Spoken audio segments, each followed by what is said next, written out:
Hello, Gems. Leah from Red Emerald Yoga. Today we are here with the New Chapter Tarot by Catherine Briggs. On the back it says, complete 78 card tarot deck with introductory booklet, forward by Rachel Pollock. A story, a journey, a self-portrait of change. The new chapter tells the story of a woman who had to leave her old life behind and return to her home country following the end of her marriage. Each card is a meditation in paint. The completed deck represents a new life, a circle of hope, and friendship and love. So this is a deck by Liminal 11 Publishing. So this deck was a special request by one of our viewers named Christy C625. So Christy, if you're watching, this video is for you. Now, Christy warned me that this deck looked like it was Thoth inspired, Thoth, however you say it. And it looked a little bit, I say Thoth, it looked a little Thothy to me too. So one thing I just want to put out there is that I have not become familiar with that system yet, but I do intend on learning. I have Benabel Wen's Spirit Keepers Tarot that I have not opened up yet because I'm honestly a little bit intimidated. It's going to be like starting a course. So I just have not opened that up. But when I open up Benabel Wen's Spirit Keepers Tarot, that's when I intend to go down this whole Thoth journey. I also have Lon Milo Duquette's book in my shopping cart, so I will leave a link to that in the description if you want to get into Thoth type decks or the Thoth deck itself. What I've heard is that that is a really good book to get started with, so I will leave that in the description. Okay, so I'm trying to figure out how do I open this. Oh, duh. I'm trying to pull it. So it's just a little flip top open, and then you pull this out. That's very cute. The inside is really pretty. It's this really clean yellow, little designs on it. And then we have another box, like a space theme. Okay, so it's gonna pull it out. It's got this little piece of cardboard here, so that way your cards don't jumble around in there. It keeps them nice and tight. So that's cool. Let me just take this out so you can see the inside of the box. Again, the attention to detail, and it's just like the negative of this other box. So this is yellow with white, and this one is white with yellow. So that's cute. So let's take a look at this little guidebook. This thing is teeny tiny. It's a hardcover, but it looks very small. I love this little cover being in color. I don't know what the inside is going to look like.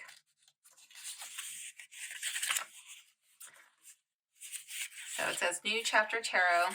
These pages are stuck together.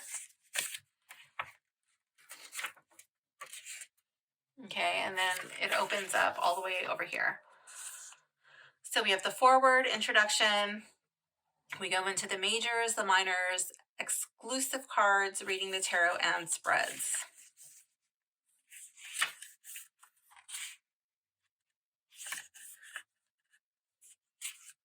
I didn't start out thinking this would be an actual deck. When I began working on a version of the Wheel of Fortune, it was my way of processing a very complicated set of feelings.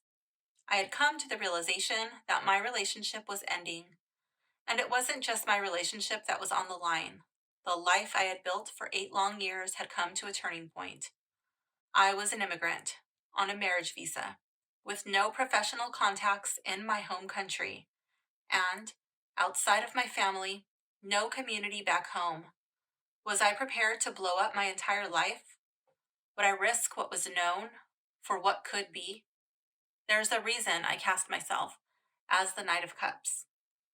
The choice in front of me, whether to stay or move back home, was possibly the hardest decision I've ever faced.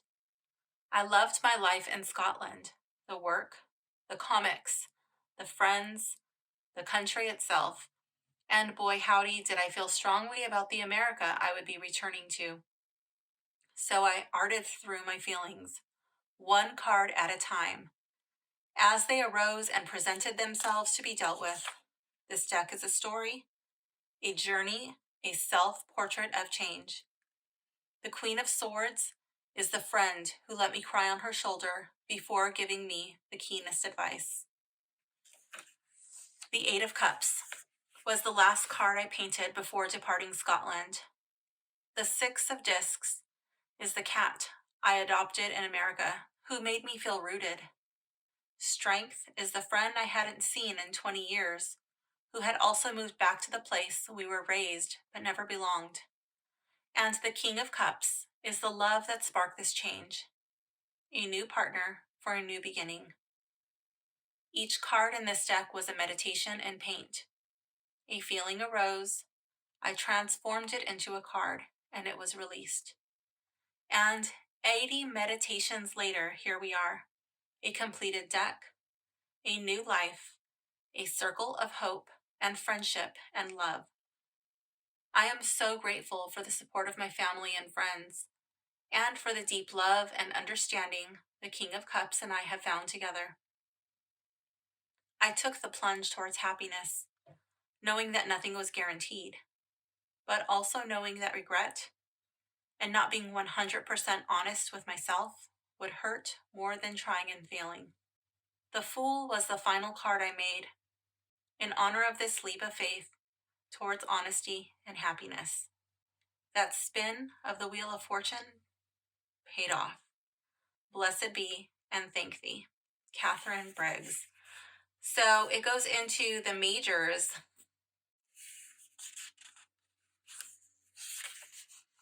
and then straight into the meanings.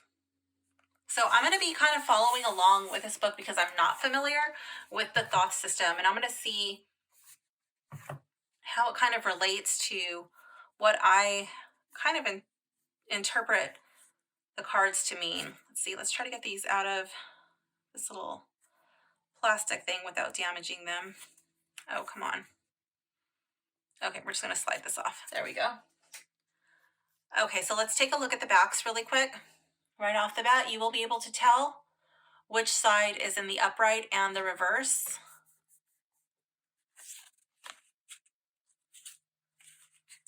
I thought it was from the band, but it's just like this weird, I guess it's part of the design. Maybe the birds are holding like a string between them. There's like this weird line that goes across. I'm thinking it's a string. Maybe it's like a thread or something. Or no, there's like, it goes up. There's like grid lines on there. I don't know if that's like, yeah, there's like these grid lines. I don't know if that's supposed to be there. Like if the artist left it there as part of like their drafting process or what, but it kind of looks a little bit weird to be honest, but maybe it's supposed to be there. Maybe it's like part of the art. So let's lower the camera so we can get a really good close-up on this. All right, gems, pause the video, go grab yourself a cup of something that makes you happy because this is probably going to be a long video. Let's check it out. Okay, so before I get into the book. Okay, so here we have the Fool. I can see this like new beginnings, like fertility. I see the moon, and like this reminds me of spring. And then we have our four suits. This reminds me of the Roman god Janus. This one looks like it's looking back to the past, and this one's looking towards the future. Spring is a time of new beginnings. So let's see, like the bunny reminds me of spring. So it says, clear the slate, remove all expectations, the Fool leaps forward, starting anew with an open heart. Okay. Savoring the unknown and its limitless possibilities. Hope, optimism, grand adventure, freedom, sacred unity. Okay, I see like these circles here. At first I thought they were letters. I thought it was an H and a T, and I was like, oh, is that for Hermes Trismegistus? But then I was like, no, maybe that's Pisces and Aries. Yeah, okay, so it looks like they're putting in some astrological symbols. And then it also gives a reversed meaning.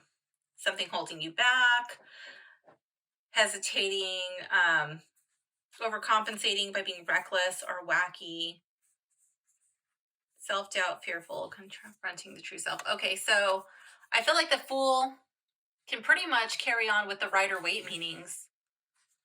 Not like with the same imagery, but it does carry a similar meaning according to this little guidebook here. Okay, so the Magician takes many forms. Mercury, the Magus. Thoth as god of magic. The alchemist who has wrought gold from the philosopher's stone. Loki, the shapeshifter. Raven as the maker of things. So I could see the raven here, like this black wing. Okay.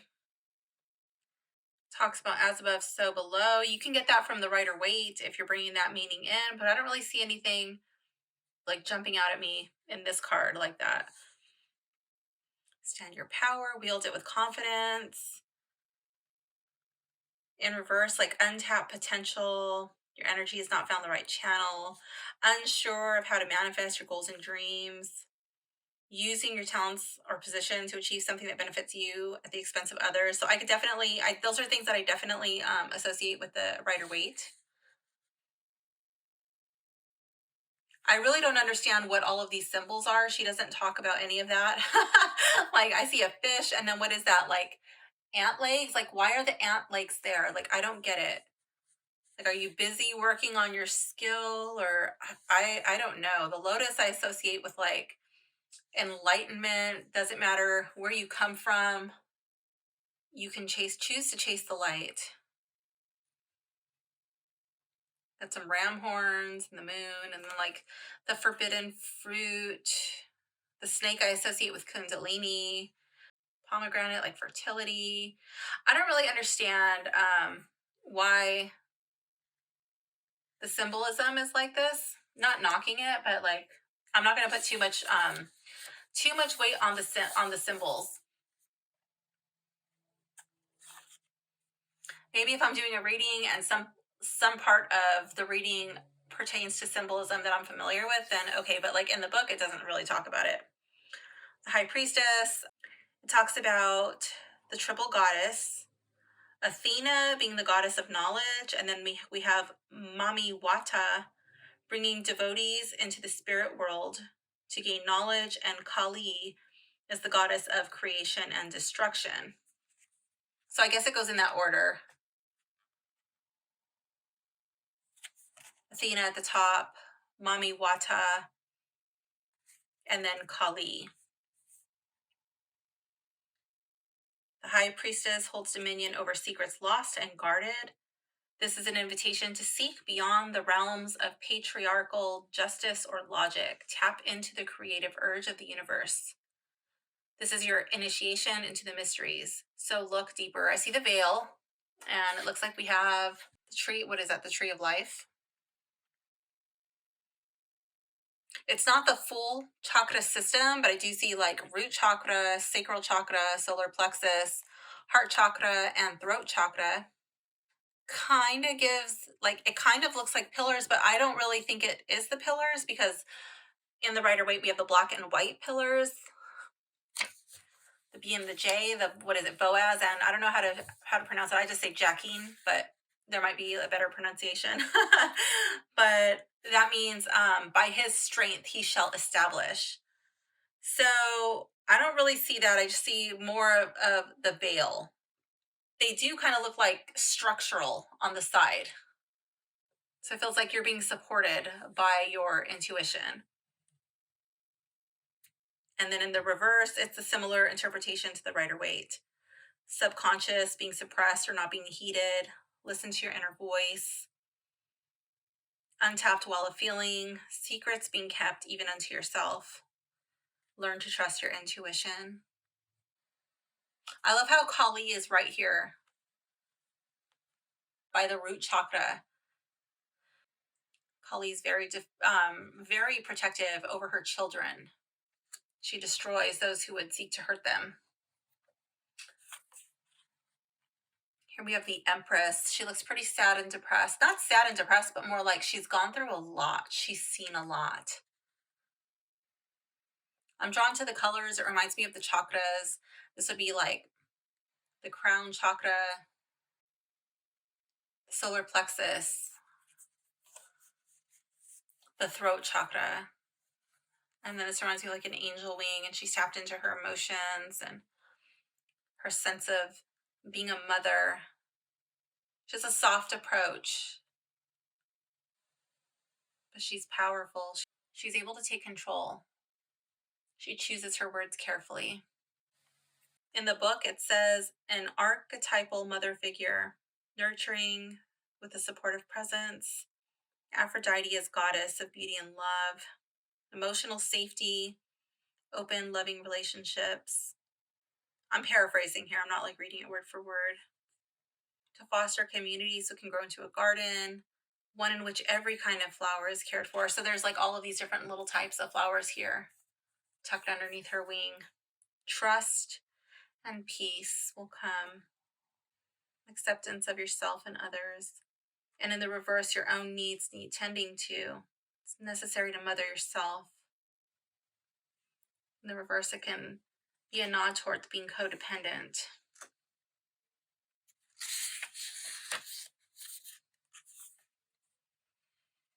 The Emperor. I see a lot of structure. The green reminds me of fertility. I'm really drawn to like the colors of the chakras in this deck. So here we have like the yellow, orange, and the red. He's got the little sphere, the little globe, and then there's a feather. He's very inspired, taking action in the world. I don't know what this is. I'm assuming it's like a wand. Archetypal father. He encourages working within the laws of the land to find success, with legal or material solutions to every problem. The Emperor is systems of government or hierarchical structures, stratified society, material stability. As a means of protection from the wilderness of passions and feelings in disorder, he keeps chaos at bay by means of enforced order. I love that you can see his sword here, but it's just like a little snippet of it. It's not really focused on the sword. The harmful extremes of law are embodied in this card when it's in the reverse: rigidity, control, repression, injustice, inequality, all in the name of stability or tradition, cruel authority, unhealthy power dynamic, unresolved father issues. Okay, so I can see that. So far, I can see like bringing in the Rider Waite meanings, but not really putting so much weight on the symbolism.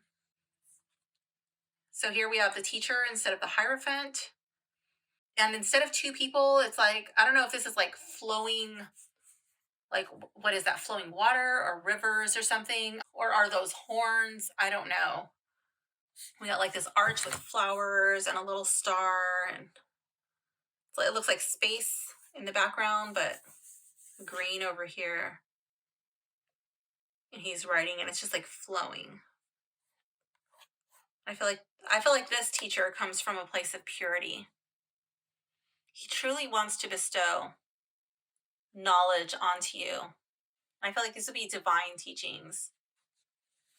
This would be like spiritual teachings. Let's see what the book says. Seshat as goddess of knowledge. Tenjin as patron of academia. The teacher offers indoctrination into a code, education in an established system, formal training, or earning formalized qualifications, standing for mastery, convention, and tradition. The teacher can represent gatekeeping and ivory tower mentality, a system of dogma, obligatory tripod bump, used to explain the mysteries. This is how it's done. Yet the teacher is a paragon of heritage with no necessity of family ties. So I kind of get that dogma sense. I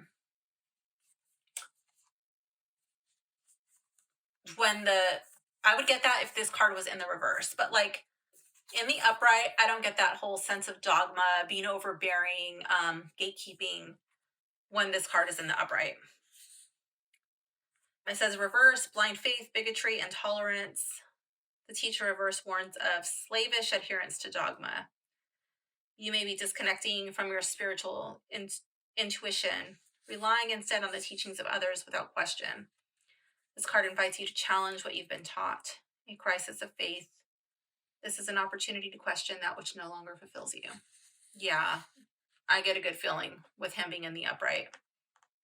So I feel like this would be learning about the mysteries, learning about the things that do serve you. Next, we have the Lovers. Normally, I feel like the Lovers card is about making choices. I feel like the Lovers is about balancing the yin and the yang, the masculine and the feminine. I see hand fasting here. I see the four suits. I really don't know what all of this stuff is on the side. I feel like that was the raven that was spoken about in the other card, but I don't know what this stuff is. Like these look like plants, and that looks like it kind of looks like a cow to me.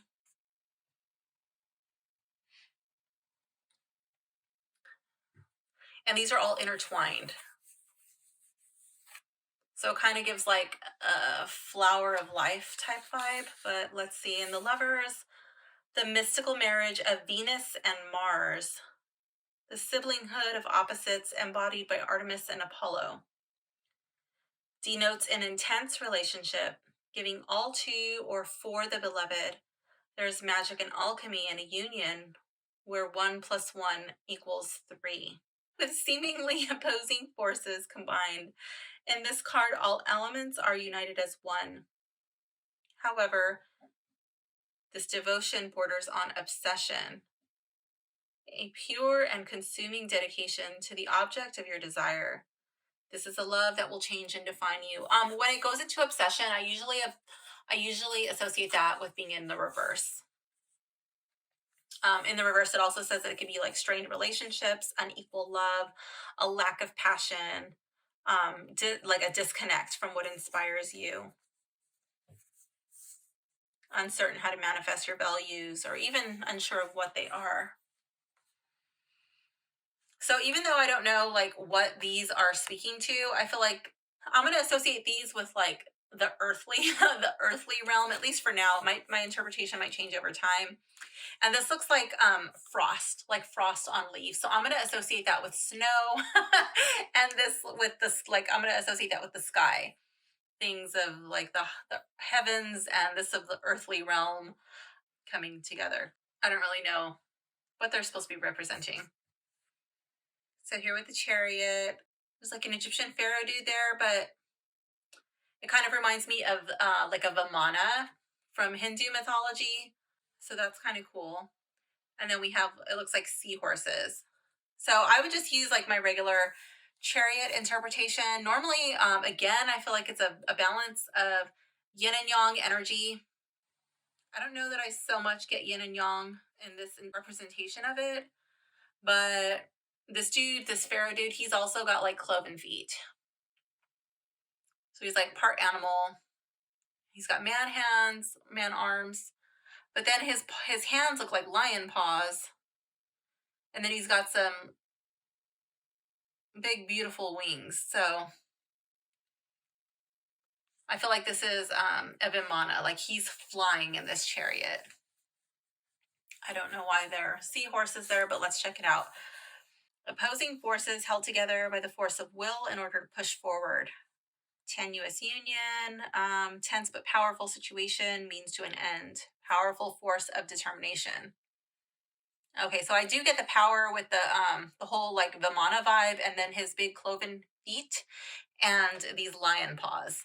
Those wings look really mighty and powerful too. Horses often carry like a sense of power for me too, but I mean these don't look like your typical seahorse, but they have like these like mermaid-like fish tails, so I'm calling them seahorses. Like I don't know, like what is that? Something to do with your emotions? I'm not too sure, but it doesn't talk about that. It says the chariot calls for sacrifice in order to accomplish a goal. Rules by strength rather than love. Oh, I can see that like strength over the emotion, strength over power over water. volatile but very powerful source of energy. In the reverse, an obstacle is in the way of your chosen path. You may need to abandon this path or reassess your approach. The obstacle could be within you, so ask yourself, does your goal serve your true self? So that I could see, like if the card was in the reverse, like the yin and the yang being out of alignment. But again, this is the artist's interpretation. Okay, so like this is like a thing that she's processing. So, we're probably not going to understand it in exactly the same way. I don't think we have to, but like I think it would have been nice to have it in detail a little bit more in the guidebook. But as long as I can read with the deck, I'm fine. So far, the interpretations seem to be pretty well matching up with my understanding of the tarot. So with Justice, I do see the scales. This veil thing on the hair, it looks like the person is blind. I don't know why this person seems to be morphing like out of the wall, or like morphing into the wall. I'm not too sure. It's interesting. I do see like a butterfly on this gown, a flower, like a white flower, like purity. I don't know what this thing is. Again, we see a plant, and then I see yin and yang right over the chest. So both sides are considered, and the truth is found. So I see both sides here, the balance in the scales. Justice is Hecate as the Gray Lady, planted on the threshold of life and death. Oh, so it's the threshold of life and death. So like it's like moving beyond the veil. So that's cool. I get it now. Okay, I like that she explained that. She appears before a tough decision that signals an end or a beginning. Be brave when she appears, for she is fair and honest. She will deliver what is owed to you, but also consider what you might owe. Ooh, I like that. Plead your case to the universe and it will show you a just way forward. Dishonesty with yourself or others, cheating the system, trying to benefit from an unfair situation. You will not find a fair deal this way. An injustice, harsh self-criticism, finding yourself guilty without a fair trial. Ooh, I love that. Give yourself a chance. Yes, sometimes though, I feel like when you're going through like a process of transformation, sometimes you can forgive everybody else. And then when it comes to forgiving yourself, I find that that's often the hardest thing to do. I like this card. All right, the Hermit. So we see all of these little intertwined circles, sun, the Hermit going up like the trail and the mountain. I do see the seclusion. I see like this meditative state, seeking the light. He's like has to go up to the top of the mountain to find the truth, to find the wisdom. And then he uses that. That's the light that shines from within him that he shares with those who are ready for it. He doesn't take his light and try to like shove it down other people's faces, It's only for those who are truly ready. So solace, solitude, simplicity sought. The God wandering in the wilderness in disguise, the hermit bids you to seek guidance from your inner light and reconnect. Trust yourself when the world around you becomes uncertain. The hermit is detachment from the concerns of the material world, a retreat into a sanctuary of your own making. You will find clarity through meditation. Yes, I love it. And then in the reverse, too much self-reflection or not enough. The hermit reversed is a fear of living life to the fullest, risk aversion to the point of isolation, pushing others away or ignoring your own internal voice. Take this moment to connect with your inner life. I like that. Okay, so yeah, so far I'm still getting the same interpretations from the Rider-Waite. The Wheel of Fortune, I see this person kneeling before the wheel. To me, that looks like a globe. I don't know why this person's like squatting or sitting on it. These wings look like maybe a heart or the chest, and those look like ribs. And then we have two different types of swords being raised into the air. This person's turning away from the wheel because this person doesn't know, where is the wheel going to stop? Where is it going to land? Am I going to end up with good luck? Am I going to end up with bad luck? What will my fate be? Here we have the circle, the pentacle, the triangle, and like a little cross up the top. Changing circumstances. What you thought was a given comes into question. The Wheel of Fortune may herald hard decisions in a time of transition. As the wheel turns, perceived notions are shaken. A reminder that change is the only given. Hold on, a tectonic shift is coming, but this might be exactly what you've been waiting for. Okay, so that's for the upright. And in the reverse, unexpected or unplanned changes. Feeling helpless, at the mercy of circumstances. A change that's forced upon you, or perhaps you're stubbornly resisting a change that is needed.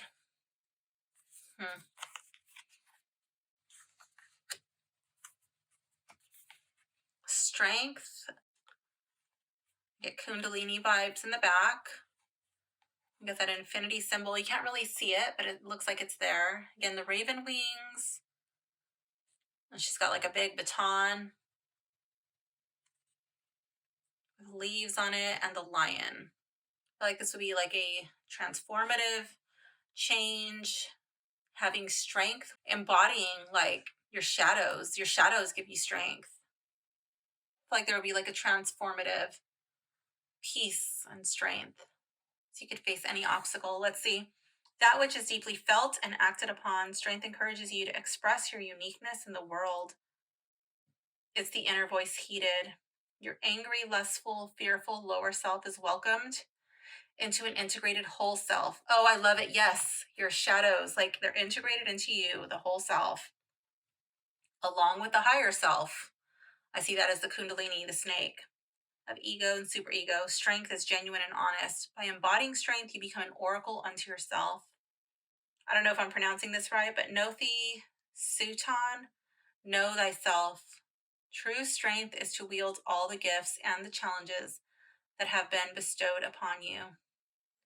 In the reverse, it would be like depression, rooted in denying or suppressing your true self. You may be feeling drained or powerless with a lack of self-confidence. This can lead to blaming others or lashing out at them in an effort to appease your insecurities. Your sense of self-worth or inner strength is out of balance. I do like that. I think that's the sun up at the top. I'm not too sure. I think that's Libra here. I don't really know what everything else is on this card. Moving into the Hanged Man. Got a man missing one eye. His eye is bandaged. So it kind of gives me like, it's giving me Odin vibes. How he gave up one eye to get the knowledge of the runes. I feel like these are like ascension levels. Kind of like an energetic vortex. Like he's either being sucked in or coming out of it. And then I'm really drawn to the snake. I feel like it's like some sort of enlightenment. And in the reverse, I would feel like he's attained that knowledge. He's taken time out. He's looked at things from a different perspective. And now he's ready to step forth and put this knowledge into action. To me, definitely looks like he's in tree pose here. So let's see. Halting at the crossroads, it is Odin, hung from the world tree to gain wisdom.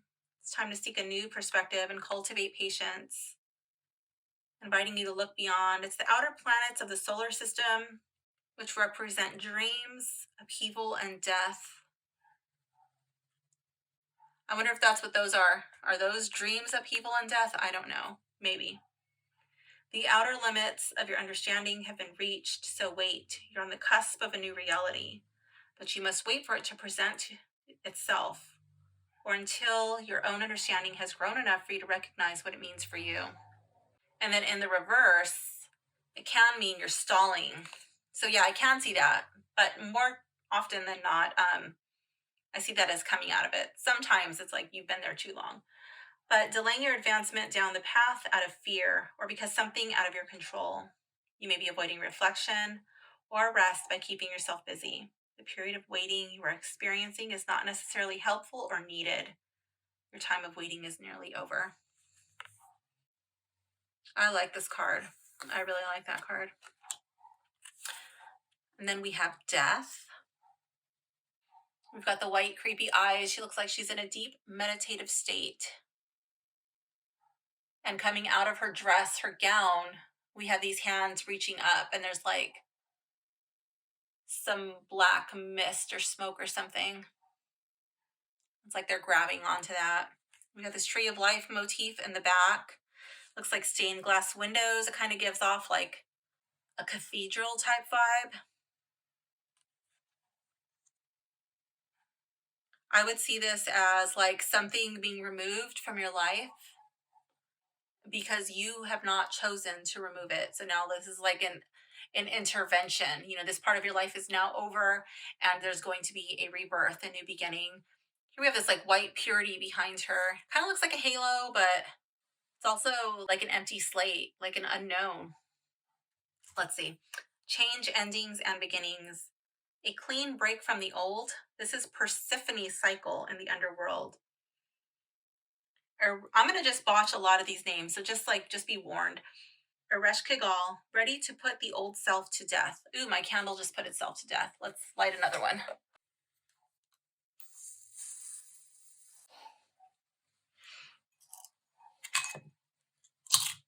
Eresh Kigal, ready to put the old self to death.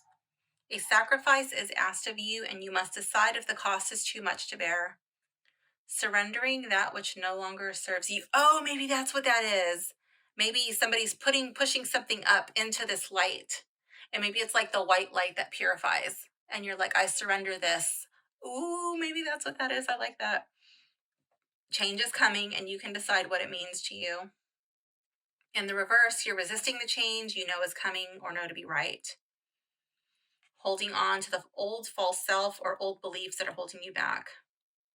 Your understanding of yourself is waiting to evolve. A new you is becoming ready to emerge. Yeah, I like that. Temperance. Okay, so we got a person with two heads. Is that like a nod to Janus again? I don't know. It looks very angelic. I feel like this is like a transformation of your thoughts, a transformation of, it's like, it looks like root chakra to me. It's coming up from like below and it's red. So it's like actions. Normally root chakra is like very, very base, you know, it's like your things that you need to survive. And it's like a transformation of that, the way you live your life. I feel like this is a bridge between the two worlds. Turning away from something. Let's see. Integration of the light and the dark selves. This card is a reminder to listen to the inner voice. Okay, so your Jiminy Cricket voice. Trust it and heed what it tells you. Brings forth lessons learned through joy and suffering. Connecting to your inner light for wisdom while looking outward for inspiration.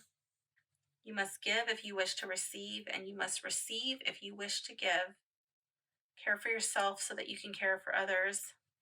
And in the reverse, the balance between your light and dark self is off. Either the darker self is ruling your actions and expressing itself through excess, or the lighter self is dominating your actions through self-denials and restrictions. Evaluate how your inner world is reflected in your outer world and vice versa. I like that. Finding that happy medium. The Devil. So it's like statue feet, and then cloth, and then he's tied. The rope is cut. I see darkness, unknowing fear. I see the moon. This kind of looks like it could be an eye. This could also be like, is it like a sacred yoni? I don't know. Looks like he's pointing to the above. And is he tied to a stake? I think he's tied to a stake. And then the flames, like, is that like on his head? Like his thoughts are what keep him bound? Interesting. Independent and defiant, the devil nonetheless represents the loneliness of the outsider and the scapegoat. This is devil's advocate, the questioning mind, the elucidating yet harsh challenges by the scientific method, self-will clashing with societal will. The antagonist of every story harnesses the energy of the devil. Every story needs an antagonist to move the narrative forward. If power structures and dogma cannot withstand rigorous analysis, are they worth committing to? Okay, I'm just going to put this as my favorite card, and if we change our mind, then we'll change our mind. Those of you who know me from the real world, you know exactly what I'm talking about. Okay, reverse. The devil reversed urges you to accept your shadow side. Confront or overcome shame. Yes. Question your own beliefs and assumptions. Beware of the desire to please everyone at the expense of meeting your own needs. Yes, absolutely. This card invites you to meet and face the parts of yourself you have deemed bad and reassess your judgments. Wow.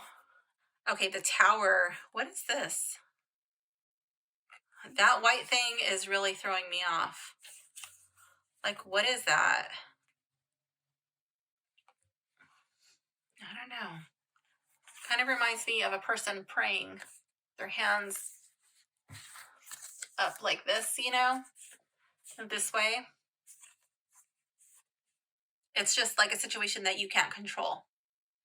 I call this the oh shit card. But in the reverse, I feel like it's something that you've actually asked for or you've orchestrated, and now you're like, no, wait, just kidding. I don't want this to end. A sudden and dramatic change. The Tower is the essence of revolution. When worlds collide and cannot exist in the same space, one must perish. The duality of either or, the Tower heralds forced decisions and breaking points. The sudden halt or overthrowing of best laid plans. You will need to pick up the pieces because this change will not be subtle or gradual.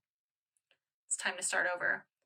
And in the reverse, this could signal a dramatic change that you are instigating, yes, or it could mean a denial that change is coming or has already happened. The Tower reversed warns of futile attempts to put the pieces back together. This is the early stages of grief, denial, anger, or bargaining. I could see that as bargaining, with the hands up like that, pleading. Like, wait, please don't go. If you stay, I promise I'll never do this again. I could see this like coming up in relationship readings, for sure. The Star. Okay, so we see the star here in the center. And then looks like 1, 2, 3, 4, 5 circles. It reminds me of the energetic body. This channel coming up. This reminds me of Sushumna Nadi. That is the channel where Kundalini is said to rise. And then I could see this, the star is like being in the center. That's where your true self would reside. I also see an X. I don't know if that has anything to do with it, but like maybe X marks the spot. The true self, that would be like who are you? Really, I'm not talking about like you, the poet, the artist, the writer, the tarot reader, the yogi. It's like your true self, your soul, your spirit. Your true self is capable of anything. Your true self is capable of hope. Your true self is capable of forgiving, of believing, of doing things that your physical self cannot even fathom. It's not bound into the outermost layer of the body. Let's see. The star, a beacon of hope. There are more possibilities open to you than you can ever imagine. Wishes and dreams are made reality. Allow your intuition to guide you. Have faith in the good to come. Let yourself whisper your true heart's desire. Even if you don't know what will unfold, following your heart will lead you to where you need to be. In the reverse, untapped dreams that you dare not even whisper to yourself. You may be feeling unsupported, uninspired by your current life. This is a call for self-love and care. When the world feels unkind, Where do we put our trust? It does kind of give like stained glass windows. Oh, I do see a triangle now. Here we have the moon.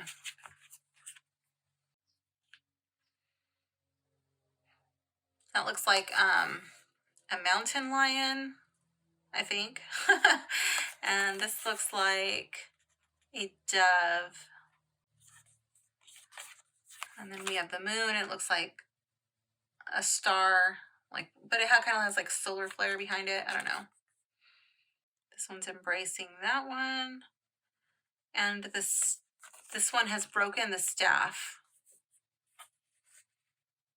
This is one with the dove, like a symbol of peace. And this one's holding a trident. I don't really know from the symbology what this card would mean, but if I'm going by the Rider-Waite meanings, it would be like, I would see this as like a fear of the unknown, not knowing who or what to believe in, mistrust, doubt.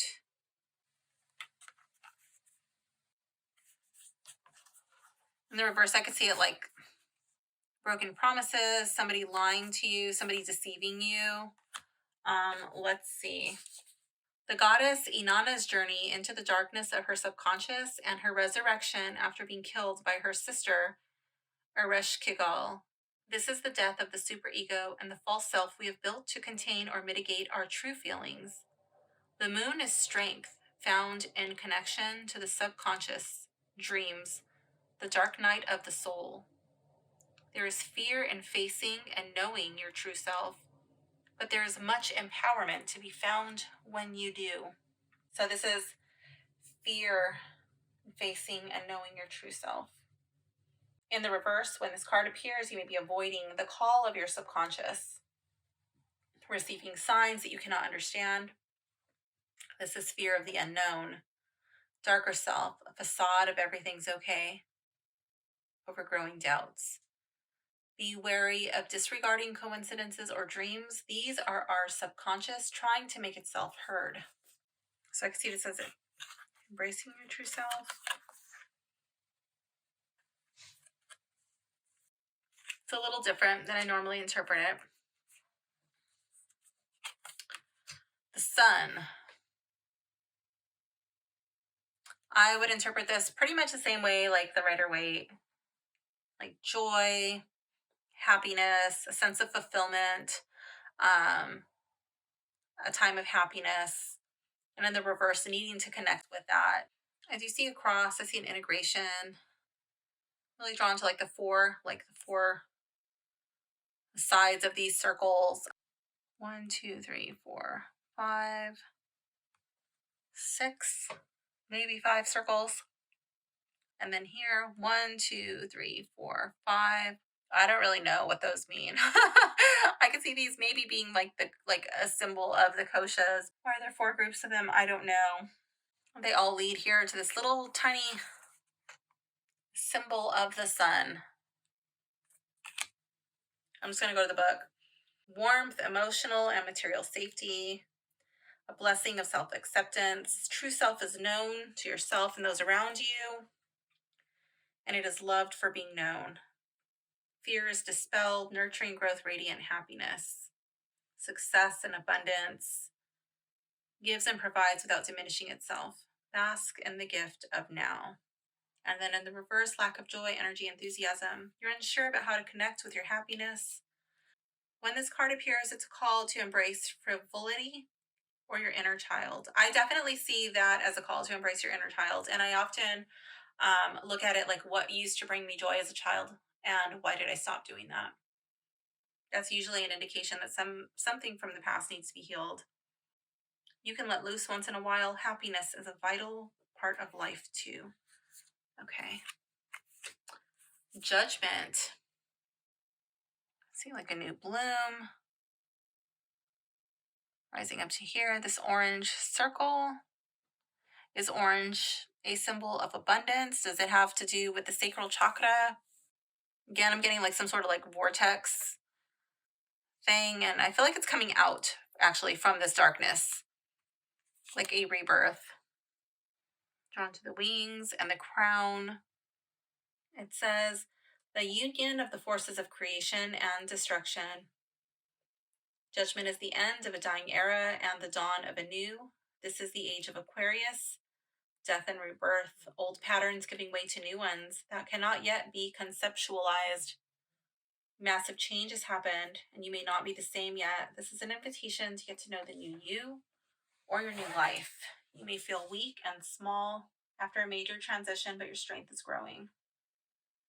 And then the reverse would be like hiding from change, playing it safe, ignoring a call to action, being stagnant, or too self-satisfied or too self-critical. Okay. The universe instead of the world. I see this person as being rooted in their emotions. See the lotus flowers like a symbol of enlightenment.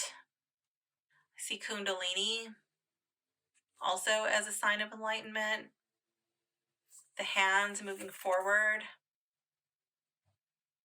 I see the sun and what appears to be like wheat coming up, like prosperity. I don't know what these things are in this arch right here. They look like little stars. I can't tell. I'm on my phone right here. I'm hoping like maybe when I zoom in on my computer, we can get a better look at those. But I mean, they might be flowers or little suns or something. Little stars. You can't really make it out. So I feel like this person has gone through a substantial transformation. I see two symbols of enlightenment. Kundalini, that would be like a beautiful and perfect integration of the yin and the yang energy, because Kundalini cannot rise until those energies are balanced. And then these roots are just kind of spreading. The water is totally calm. So I see this as a beautiful card of transformation and really ready to branch out. Let's see. All elements, earth, air, fire, and water, are united with spirit to create or bring into being something new and magical. The universe offers insight and transcendence, heralding harmony and balance. Whatever you're doing, the working is unfettered.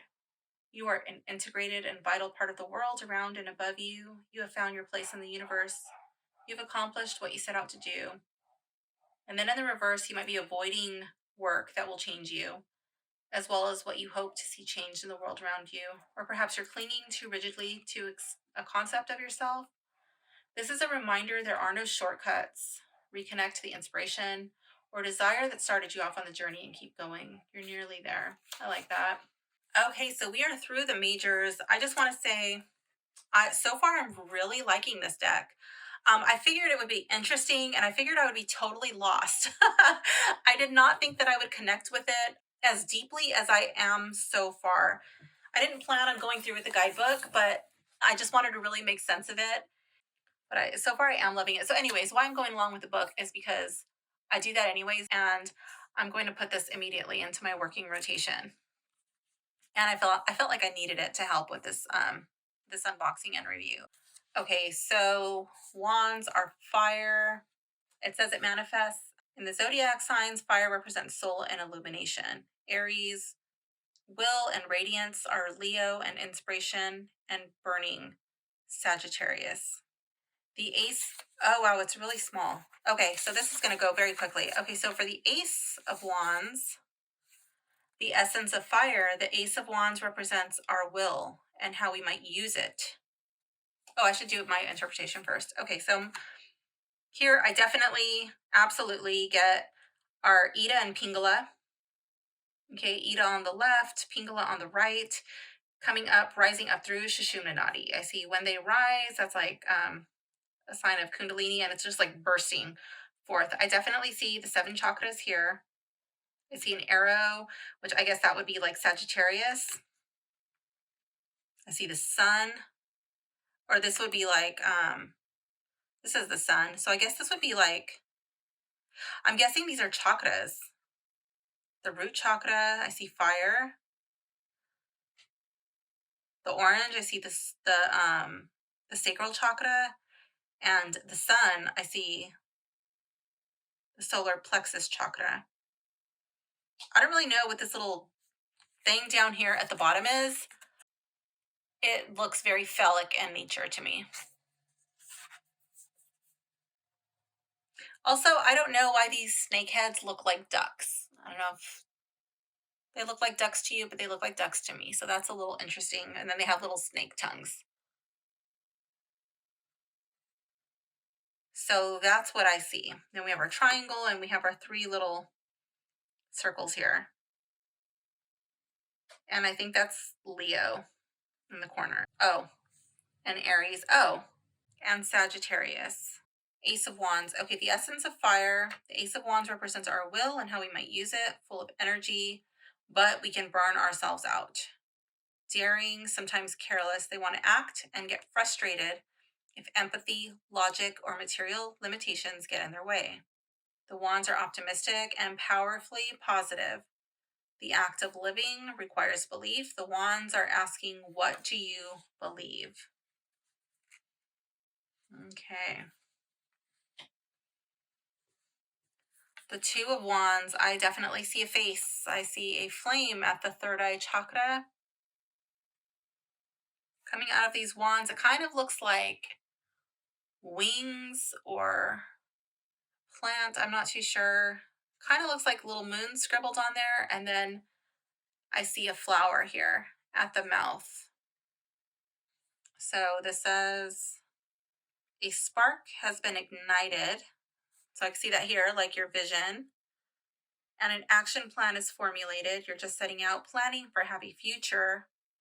These are your first optimistic and self-assured steps forward on a new path. A risk is taken. Perhaps that's why this, what is it? A spear? A spear right there with a positive outlook. This is the spirit of boldness and courage, new growth. So I can see the new growth here and the energy and excitement at the start of a new project or goal. I feel like the flower is like the words that are being spoken, the plans, and it's like coming out. It's like coming out into the universe.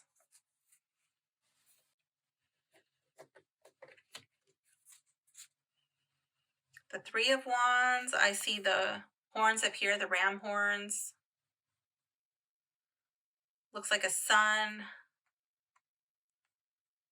Little things coming out. I feel like, and then I feel like all of this like energy, you know? It's either like coming, either, I don't know. I don't know if, I kind of feel like it's been going into the sun, but maybe it's coming out from the sun, bursting forth from the sun. I feel like that's being like sent out into the world, like branching out, expansion. Let's see. Plan you've made is good and you should implement it. Progress has been made and you are ascending towards an idealized goal. Okay, so it is ascending, like going into the sun. Okay. So keep going. Self-determination, attainment of the goal at the expense of feelings. Expand your efforts and horizons, even if it seems scary. Dream bigger. Use those ram horns to bust through any obstacles. Okay, I like that. 4 of Wands. See celebration, possibly a wedding. It's a joyous event. Sun is shining down on you, but there is like a thin little veil shielding you from the sun from getting burned. It's like these 4 platforms here. This is a celebration of joy. Fruits of your labor will be sweet. 4 of Wands brings blessings for a new beginning. Happy union and arrival at a place you used to only dream about. Remember to appreciate all you have and share joy with those you love. Building begins on a spiritually fulfilling project that will benefit you and those around you. Yeah, so it's not just a place for you, it's a place, it's like, I see these like tables at a wedding.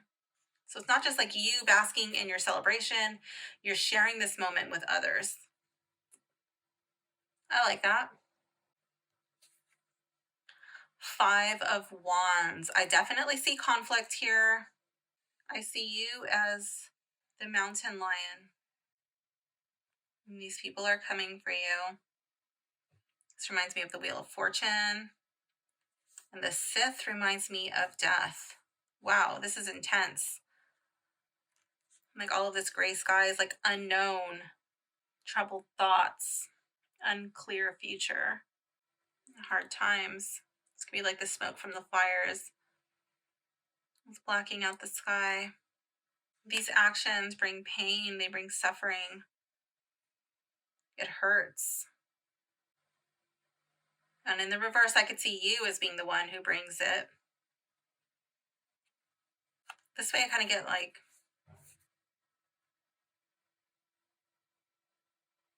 escaping the fire. And in the upright, I kind of get like feeling like it's being consumed. Let's see. Five of Wands, departing a comfortable today for a better tomorrow. The Five of Wands heralds a sudden and volatile disruption. It's a card of revolution, restlessness, boldness. Complaints kept silent for too long are finally surfacing. The resulting upheaval will lead to renewal and change. Many voices are shouting, but who is listening? So that doesn't have to be you. I mean, I would depend on the spread, but my initial feeling with this card is that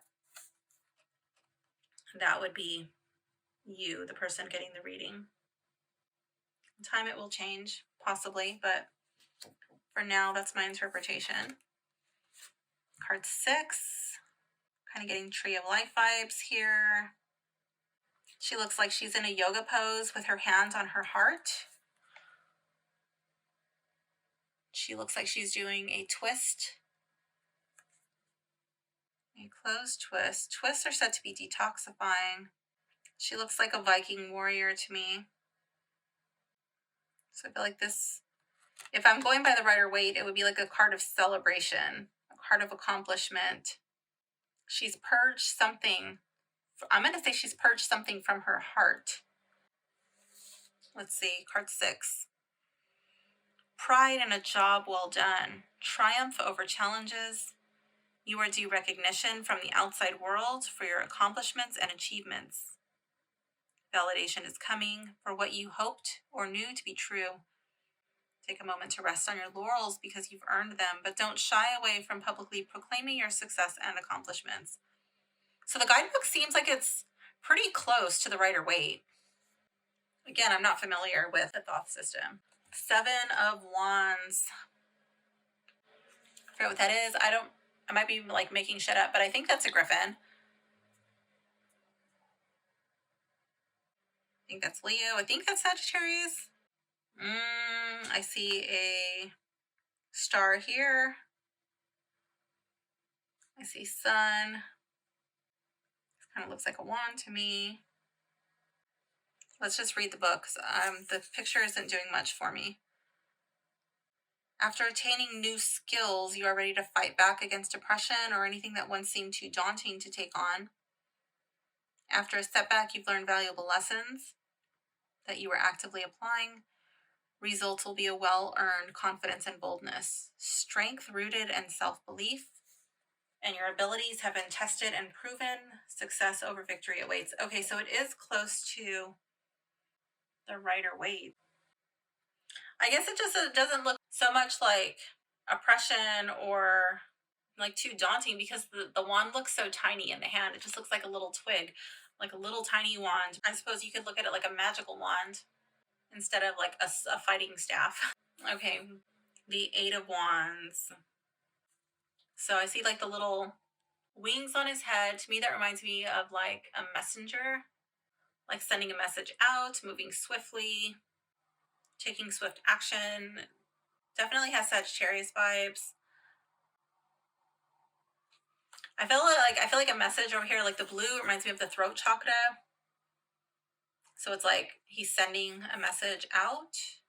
Let's see.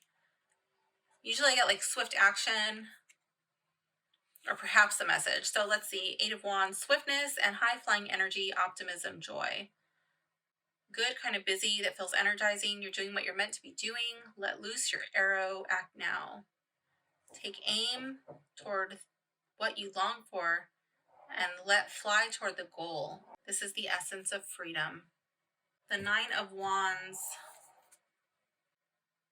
Normally I see this like having the higher ground, persevering, being injured, but not bested. I see tiger. I see, I think, like a snake and some plant stuff and what looks like a halo. It kind of looks like a skirt or dress, but the body seems to be like shifted over. I don't know if that's like an accident or if she's actually just in this red thing peeking out and this is like the path before her. Kind of feel like she's peeking out from a wall, like a fortress type. And then in the reverse, I would feel like it's okay to trust somebody. You don't have to be so defensive. It's okay to come out from this wall, let somebody in, that type of deal. Let's see. You've demonstrated great courage and perseverance, strength in the face of hardships that have been overcome. Success has been achieved, even though it wasn't always easy going. Your faith has paid off, and there's a renewed sense of purpose. You've emerged stronger from your trial.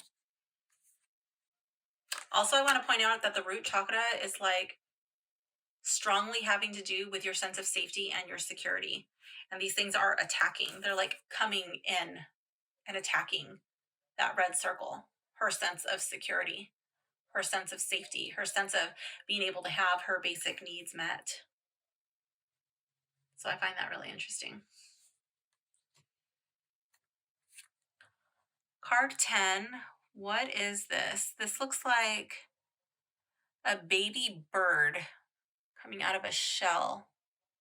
I see fire and smoke. There's green leaves. I don't know if that's oak. It kind of looks like oak. I think it's oak. And then like a mountain or some strong foundation. And a man who appears to be in the buff. He's like really, he's buff. And he's in a red apron. Oh my gosh, what is he doing? Is he cooking an egg? I don't know. 10 of Wands. What the heck are you saying? Is it something he's feeling? Is he feeling vulnerable? Is he feeling like he's helpless? Like a baby chick? I don't know. 10 of Wands. I would normally feel that like a heavy burden, feeling very overwhelmed, feeling unsupported, like there's nobody there to help you. 10 of Wands, you're feeling overworked, distracted, or unfocused. Pulled in too many directions. The will does not know how or where to direct itself. You've tried many approaches and feel overstretched. Rest and recentering are needed, but it's hard with burning will. And yet the 10 of Wands could signal the end of a spiritual trial. I see a feather in the back. Again, could be like vulnerability that we just covered in his apron. I could see this like his challenge, his desire. He wants to achieve success, sense of fulfillment, but it's just like seems like it's all burning up, his hopes and dreams. Princess of Wands. This would be like the page. So we do have some gender swaps and some name changes for sure. I see fire burning the tapestry. She's holding the wand in her hand. So did she burn the tapestry? A little sliver of the moon on a dark night. What is that like? Making a rash decision, perhaps being immature, burning everything down, acting out of rage or spite. Lust for life and the desire to try new things. This card is an invitation to embark on a journey of discovery. No direction or course of action has been defined yet. The princess is the unbridled energy of possibility, unfurling a map, starting an adventure at level 1. The barriers that once prevented you from taking this leap are burning away. Oh, so that was her barrier. Okay, and that barrier probably would have been like comfort, stability, home, and you're ready to like branch out. Especially with the creation of this deck, with the deck creator having to move to a new country, even though it was her original country, I could see that. And then it's very green. Like I imagine what she considered her home to be. That's interesting. Then we have the Knight of Wands. Okay, so I see a lot of fire, a lot of passion, a lot of sexual energy, charging in, not really asking questions. And then in the reverse, I could see this as like too quick to take action, too quick to make a decision, being really snappy and agitated, saying things before you fully thought about the consequences. A born and fearless leader, sometimes to a fault. The knight is a spark that ignites and gives way to action, dynamic, bold, and courageous. The knight empowers you to have confidence in your goal. Go full cry and full steam ahead. Unbothered by details like emotional constraints or material requirements. Jump in feet first, no holds barred. This is the feeling that nothing can stop you. Sometimes that's good, and sometimes that can be disastrous. Can't really see where he's going because all of the smoke is clearly clouding his vision. But he is very brave. The Queen of Wands. This kind of reminds me of a book opening. Her hand on her heart. Oh, again, we have that mountain lion lightly drawn in on her. Looks like a breastplate. I feel like she's embodying the energy of the lion, or maybe it's just a female lion. Maybe it's just a lioness. Not really too hip on my mountain lion versus lioness, so forgive me. So yeah, she's embracing that female lioness energy. So that would be like having to take care of herself. The lionesses do all the hunting in the pride. You see that as her embracing her sensuality. Queen of Wands normally gives me hostess with the mostest vibes. I don't really get that from this card, but let's see what we get. I don't see like a shadow side, but I do see the dark head wrap. So perhaps that is the shadow aspect. And I'm looking at these wands and they kind of look like a crown. So let's take a look at that. A passionate person who fights for others. The queen is righteous anger, rooted in ideals and compassion. Sekhmet, the lioness, as goddess of fury.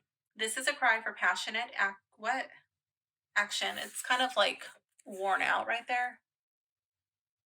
And then it goes, react first and think about the how later.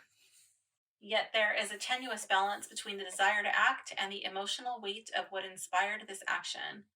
Queen nonetheless calls for defense of the less fortunate, their optimism in the face of adversity. Okay. Yet there is a tenuous balance between the desire to act and the emotional weight of what inspired this action. I feel like she's cutting through the emotions with her action. King of Wands. Okay, so we've got some feathers here.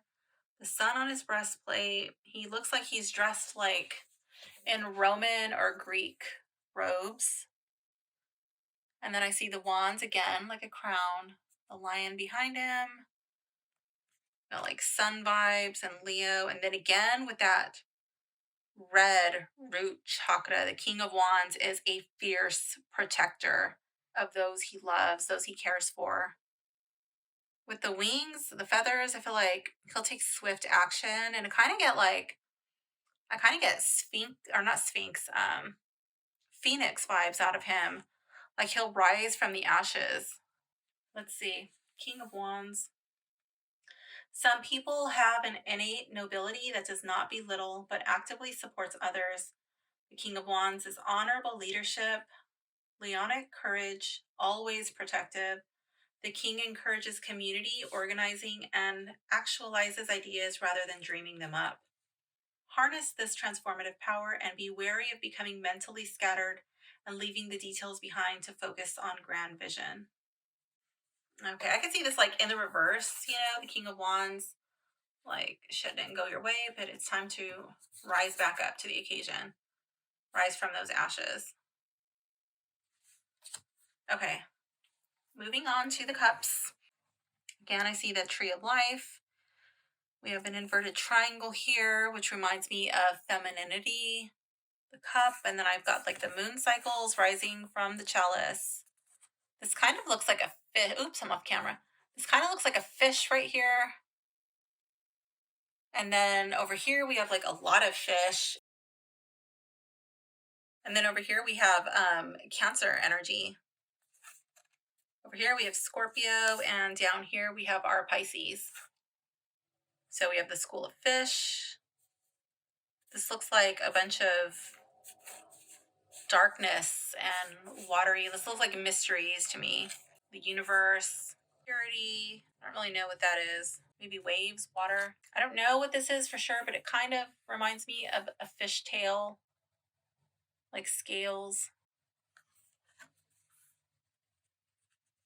And then over here, like we have like the blue, the purples, the green. Reminds me of the higher chakras. So it says the cups are associated with water as it manifests in the zodiac signs. This element can represent life and mutability, Cancer. The underworld. Oh, maybe that's the underworld. I'm not too sure. The underworld or subconscious and sexuality, Scorpio. The beyond and spirituality for Pisces. Ace of Cups, the epitome of water, representing our emotional nature. When this card appears, you're in a place of great feeling, or you're being asked to regard your emotions. Remember that our sensitivity connects us to our inner selves as well as to others. Foster connection to yourself and those around you. Listen to your emotions and feel them without judgment. Yes, really being allowed to feel your feelings. You could also see this as a new relationship.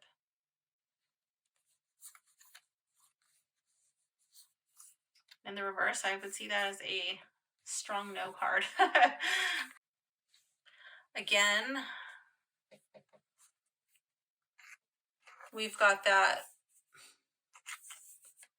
Kundalini rising energy. We've got Cancer, the two cups. It looks like DNA. I see integration of emotions, of feelings. I see a partnership with the green ivy. I could see that as like two people, like, because ivy kind of like intertwines, right? And it's the color of the heart chakra. So I could see that as like your feelings becoming enmeshed with another person on a spiritual level. On the surface, this card represents a blessed partnership, a soulmate, not necessarily romantic, but its deeper meanings include accepting and embracing differences, unity of complementary elements, balance and wholeness. When intimacy is understood, true joy can be found in companionship. There's harmony when different parts work together. I like that.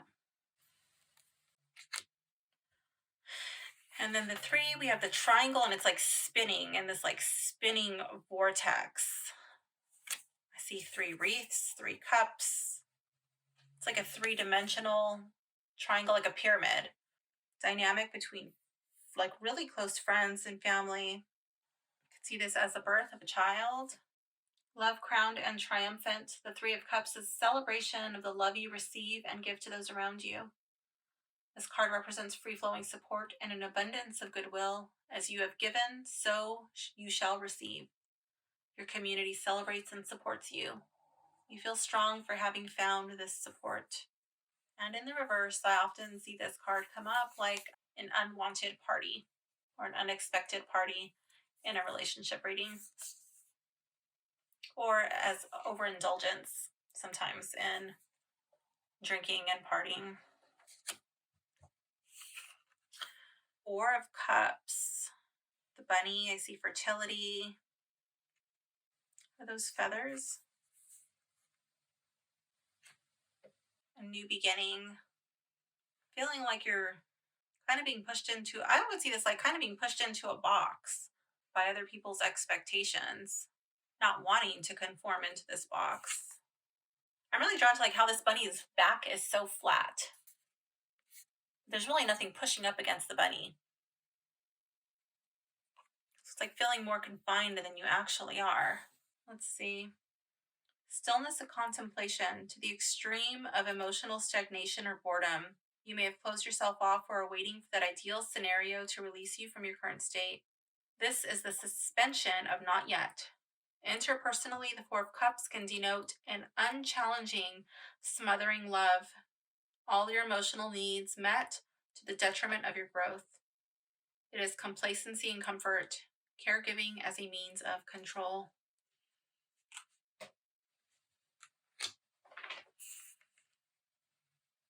I like that Four of Cups. The Five of Cups. What is this? Okay, so we have the Star. The Four Cups are being spilled. We have one remaining with a feather on top. A flower. This looks like a bracelet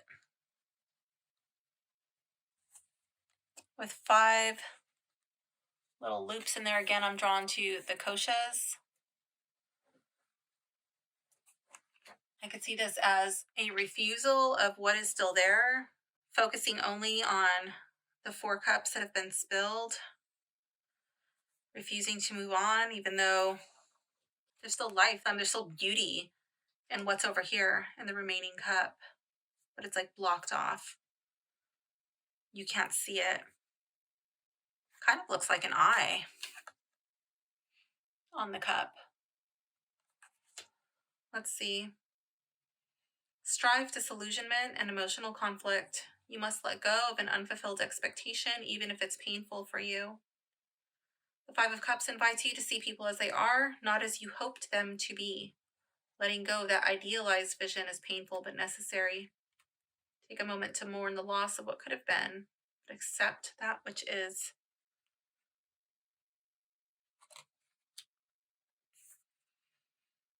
The Six of Cups. Normally I see this like as working well with others in your community, working with children, or perhaps good memories, thinking about the past childhood memories. And there's actually a bird that I just noticed in here. Kind of looks like a seagull. Inner peace, reintegration of the self, kindness. Six of Cups marks a resolution of past traumas stemming from childhood. Not everything has to be perfect. Let go and accept yourself as an evolving being who has come so far already. Forgive yourself for things that were most likely not your fault in the first place. And feel comfortable in your own skin. It's all right. I like that. The Seven of Cups. Normally I see this as difficulty making decisions, or perhaps not making the right decisions. I see a spider web in the center of this circle. And these cups form a star. There's a person upside down. He appears to be peering into a pool. This card offers a glimpse of possibilities, the first rush of freedom after you resolve an issue that was holding you back, an escape from restrictions, oppression, or trauma. Now it feels like anything is possible, drunk on imagination, dancing unfettered, and a bit too wildly. This is a time of big dreams and ideas, but without grounding them in reality. Yeah. I think that you can read with this deck if you're familiar with your Rider-Waite meanings. The Eight of Cups, I feel like something is missing. You're setting off to embark, to find that which is missing, or you have to leave this behind for whatever reason because it's not serving you. Setting out on a journey towards the unknown. This is the urge to escape, to seek new soil, for the true self to flourish. The past is abandoned, for better or worse. You are transitioning from what is familiar to what is unfamiliar. Despite bittersweet goodbyes, this end is a beginning. I love it. Oh my gosh, I really like this deck. Okay, so I got like a little spot on here. It's okay. The Nine of Cups. Normally I see this like a feeling of satisfaction, being very happy, proud of your accomplishments, proud of what you have achieved, not feeling like you're lacking anything. I see the heart here peeking out from the purple robe. His gown is white, like purity. Purple, I associate that with the crown chakra. This kind of looks like the globe. It kind of looks like, with this green thing here, you know, these leaves, it kind of looks like land and the sea. Like he has everything that he needs in this world. And he's at peace. See little stars here, and these look like little suns. And I feel like he's downloading this from the universe. It's like inner peace, mental peace. Maybe he's manifesting, he's growing. I love it. Oh my gosh, this is awesome. You have prioritized your emotional needs, and that has paid off. After putting in the work, you have reached personal fulfillment and contentment. This is a moment of appreciation and celebration for the rewards you have reaped. Wishes are granted as if by magic. This card is a blessing, a boon of emotional well being or spiritual upliftment. Mana from heaven pours down upon you. Yes, I love it. The Ten of Cups, I usually see this like a family card. I see this as being totally content, being really happy. I'm really drawn to the lotus, the lily pads here, and then here's the lotus flower in the middle. Again, spiritual enlightenment. I see the rainbow like a bridge between the two worlds. I feel like these people are putting their hands together, really feeling each other, not just like on a physical level, but on an energetic level. I feel like these people are eye gazing and they're feeling each other's spirits. There's a deep and profound understanding for one another here. Having found love for yourself, you can freely love others. This card represents happy domesticity, an emotionally supportive community or family, and the ability to be one's true self in one's surroundings. The Ten of Cups is home, finally found, arriving in a promised land, peace at last. Your personal joy spreads outwards into your surroundings and uplifts them. Yeah. And I love the colors that were chosen for their outfits. It's like they're melding into each other. The blue and the green. And to me that's like the heart chakra and the throat chakra. And like that's the way that they're speaking to each other. They're speaking to each other with love. And this heart chakra, that's not like your love, like romantic love. It's more like a familial love. It's like a love that you have for strangers. It's a love that you have for people who are not your romantic partner. Yes, you can love your romantic partner in this way, but it's not like a sexual, spicy kind of love. Like you're speaking to each other from the heart with compassion. Princess of Cups. Okay, so we do have a gender swap.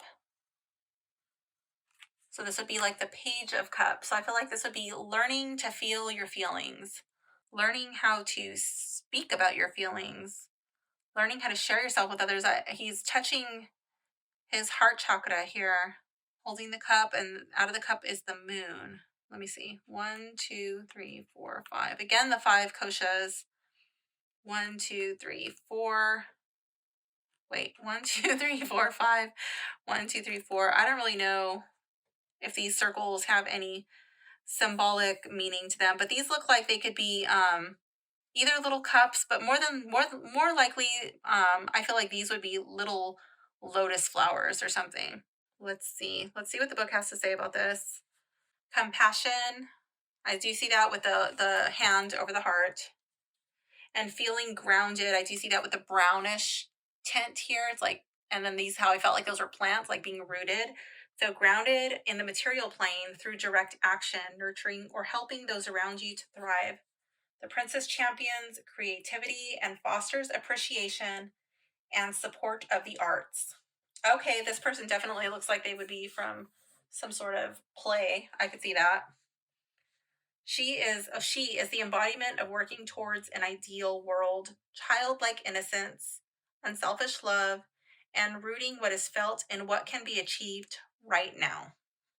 So normally I would expect to see the fish there, but here we don't have a fish, we have the moon. And I feel like maybe it's like an unexpected feeling.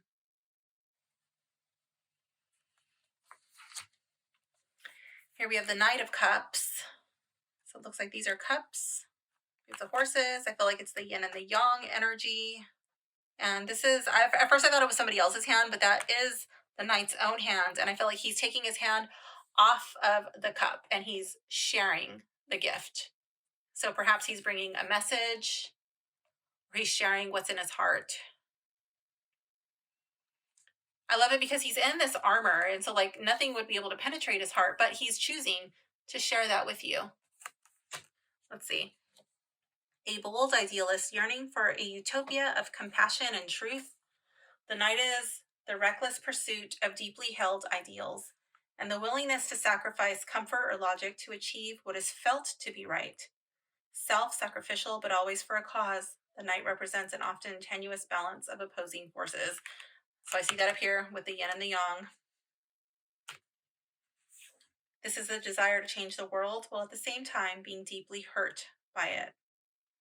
Okay, you see, like using those hurts for good, using those hurts to allow it to transform you. And how are you going to use that to help others? I also see the knight as a lover, as a potential romantic partner. So there's that too. Queen of Cups. So we've got the lotus flowers, the moon. She's draped in this red on the outside and purple on the inside cape with a blue top, holding the cup. So normally I would feel like the Queen of Cups is somebody who's very compassionate. She's very open. This like looks like an openness. She's very understanding, and people come and they talk to her and they share their feelings with her. She's able to speak from her heart. She's a great listener. It says the freely flowing waters of emotion or a trusted friend. The queen adapts to the emotional needs of others. This card stands for mutability, connection to one's emotions, and empathy, perhaps to a detrimental degree. You are entering a period of understanding as you accept both trauma and joy as experiences equal to your self-growth. Accept yourself without judgment or conditions. Trust your feelings and intuitions. Feel your feelings. I love it. And then here with the King of Cups, these look like lobster claws. They kind of look like wings, and then these also look like wings, these big circle disc things here. And he's in a mudra. And he has feathers. King of Cups. He's tapped into his emotions. But like with the feathers, I kind of get the feeling like kind of like a swan or a duck, you know, like it has the oils on the feathers so he doesn't drown in them. He's able to swim in these waters freely. He's able to go into the depths. But when wounded, he could definitely lash out with these claws. His crown is a crown of cups. I feel like he's really able to process his emotions. And I love how even his chest hair, his chest hair looks like a cup.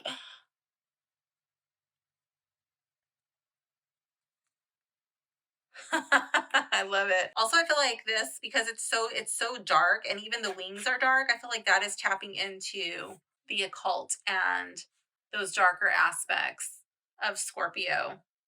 It says this is someone who uses their intelligence to understand their emotions, analyzing a myriad of feelings in order to find the right way to be.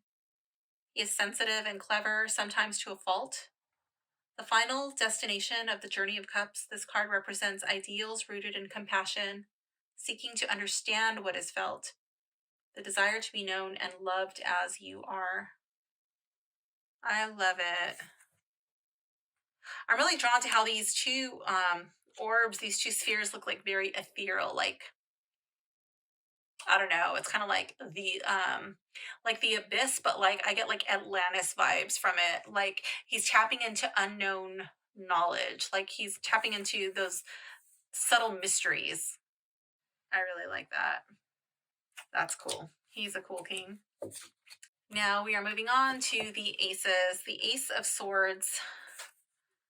So we have this curved sword. I forget what that's called. We've got our triangle, air. Got some wind. We've got helping hands here, like two hands. A lighter one and a darker one. And it looks like What is that? Is that an airplane? I'm not too sure. And that looks like flying over something kind of like a topographical map. So here we have Libra, Gemini, and Aquarius.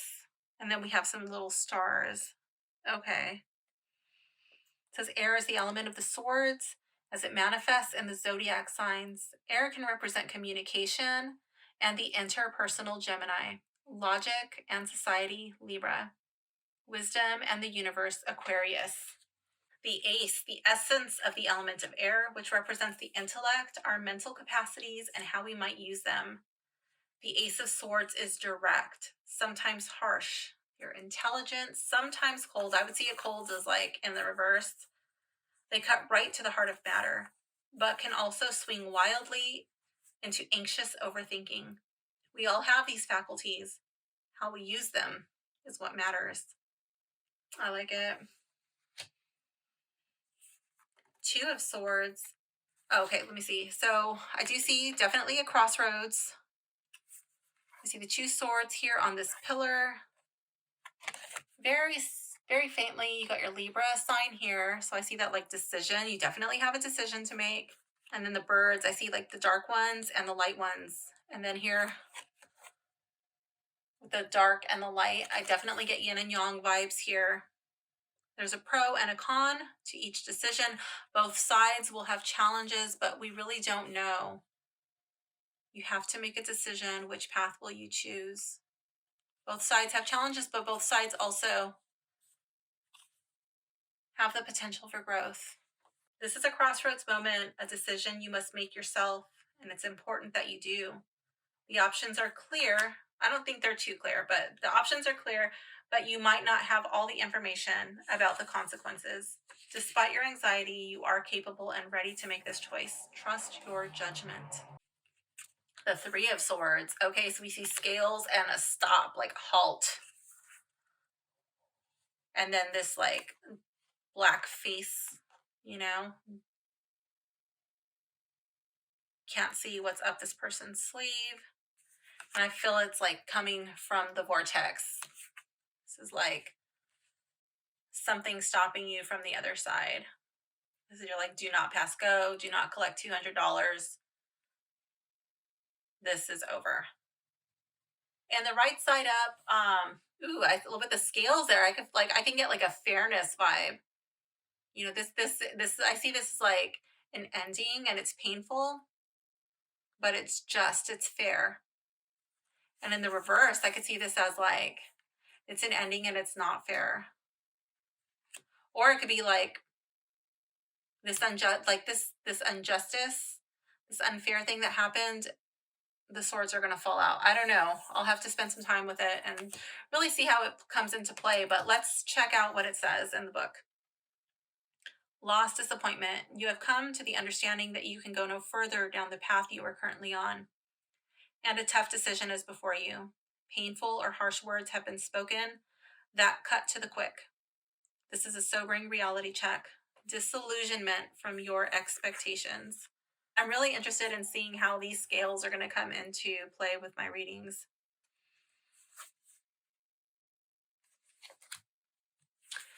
And then the Four, I usually see this as a resting, a recharge. This person is taking a time out after this Three of Swords moment, and they're in this like meditative space. I feel like they're really going within. I feel like it's kind of like a death to the old you, like a metaphysical death.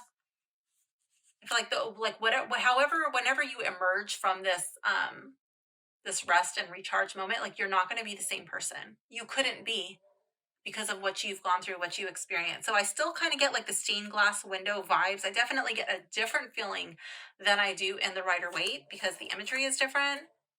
Again, I'm getting like that dark sword and the lighter sword, the yin and the yang feeling. From far, this kind of looks like an eye, but not really. So let's see what it has to say. A ceasefire, the Four of Swords represents the mind in a state of peace. Different perspectives or points of view are considered and accepted.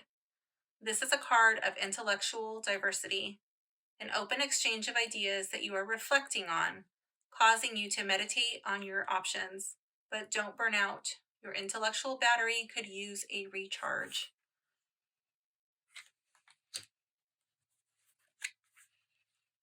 Five of Swords.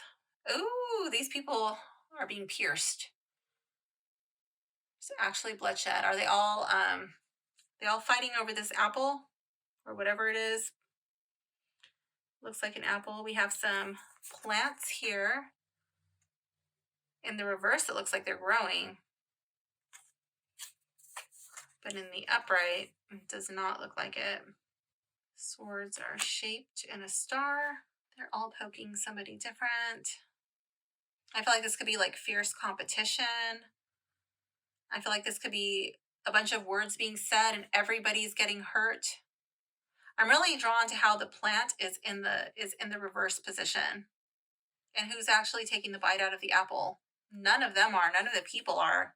This says distrust, conflict, accusations. An overly sunny worldview is sharply disproven. And in their background, there's no sun. The Five of Swords warn of energy wasted on intrigue and suspicion rather than constructive solutions. You may become mired in complex conspiracy theories and paranoia, backbiting, damaging self-doubt, or internal conflict. Listening to your inner saboteur, you wonder, who can you trust? I could see that in the reverse. Like, who can I trust? I could definitely see this like as feeding the trolls on social media. Everybody's just like, everybody pointing blame, defending to the point of stupidity. Certain political points. No side is perfect. Here we have the Six of Swords. Oh, and it's a unicorn. And it's bleeding. Wow, there's a shadow. Oh, there's two shadow figures over here. One brown, one blue. You can't see their faces, only their cloaks. One has a sword with a flower, a shield with a flower. Normally, I would see this as moving away from troubled waters into a better place, but let's see what this says for this one. A necessary but painful change after hard truths are realized. You are seeing things clearly, perhaps for the first time, but clarity is a cold comfort. As you leave behind the comfortable yet false, take a moment to mourn the loss of this reality, even if it was imperfect. This is a call to improve your understanding of yourself and the world around you. Your assumptions were tested and most likely failed. Oh my goodness, I could see this as definitely following this card. I felt like everybody's like pointing fingers and pointing blame and acting like their shit doesn't stink when in reality, everybody's farts smell. Just want to put that out there. I do believe there were unicorns once upon a time. But this is like, I feel like this is like a state of disillusionment. Like you no longer have the wool pulled over your eyes. You realize that what you believed in was a crock of shit and it's painful, it's hurtful, but you know what? That's where growth happens. And sometimes you need to have the wool ripped off your eyes even if it hurts. So yeah, that's what I see this card as. I don't see this card as like a moving away from a location so much as from a point of view. I definitely see it as painful, as hurtful. Wow, that's intense. Seven of Swords. Okay, this is very strange. I see a bird. Oh, now it looks like a bird. I just saw the bird's head. I didn't realize the rest of it was the bird, but I definitely see a bird like this. And then this way, I see a person. Okay, so what is going on here? Sword going through the eye. Maybe you didn't see it. Somebody deceived you. There's trickery. A person who cannot be trusted. Sometimes it can show up like somebody's trying to take something from you, but let's see what's going on here. And this position in the upright, it kind of looks like this person is bound up, maybe like sticking out of a bag or something, but I don't know. Let's see. Seven of Swords. Fighting for fighting's sake. The Seven of Swords is the essence of trolling, pleasure and discord, complex strategy of deception and trickery. The archetypal trickster, the tempting serpent, intentionally opaque and hard to understand. This card warns of hiding your true feelings or intentions behind intellectual acrobatics. Okay. Using shortcuts or backroom dealings to get what you want. I definitely see that.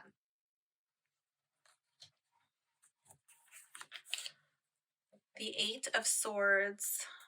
Okay, so I see your own shadows. This person's peeking his head out. He dare not remove the swords or fly above them.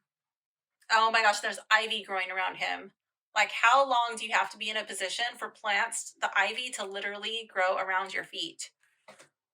Like, he's choosing to stay in his position. He's choosing to stay in his mental prison. He's choosing to be a victim and wallow in his emotional prison. Let's see. You are caught in a loop of old thought patterns and are holding yourself back.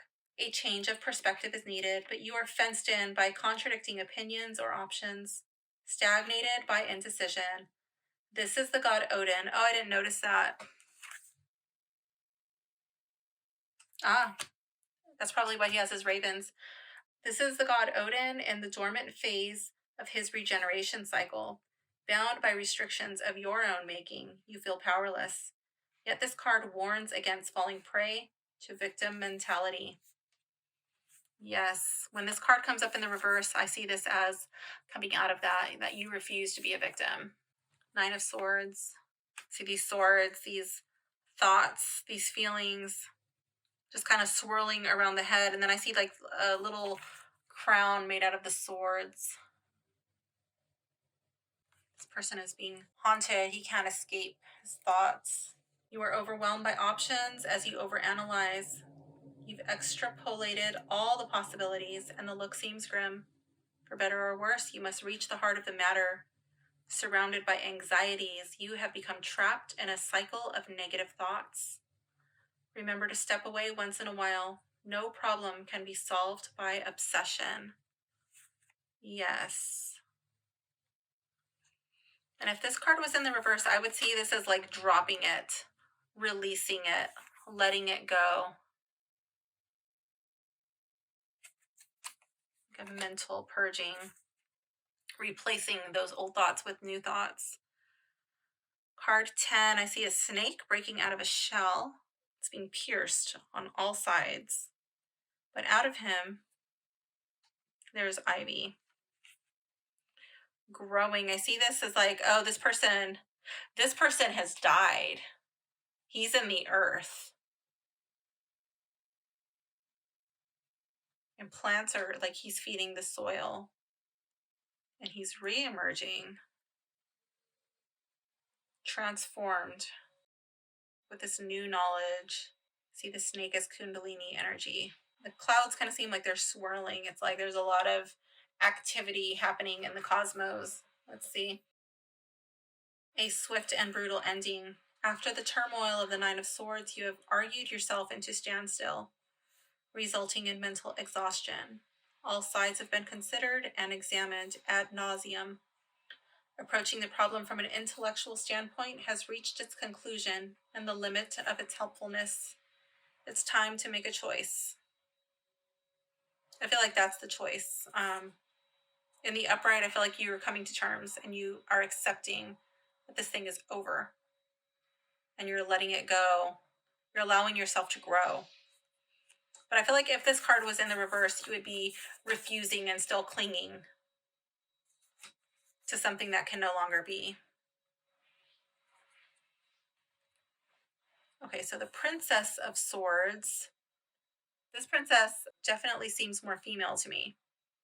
So we have these flowers. I see like the white ones, like purity. And then these purple ones, I would see these like as being related to the crown chakra. There, it kind of looks like there's little eyes in there. Maybe third eye. Maybe be related to the third eye. See a little nod to Libra down here. Oh, and then we've got Gemini and Aquarius. Normally I see the Page of Swords like somebody who's in like learning. That I could see this as like going back to school, or I could see this as like a child who's learning something.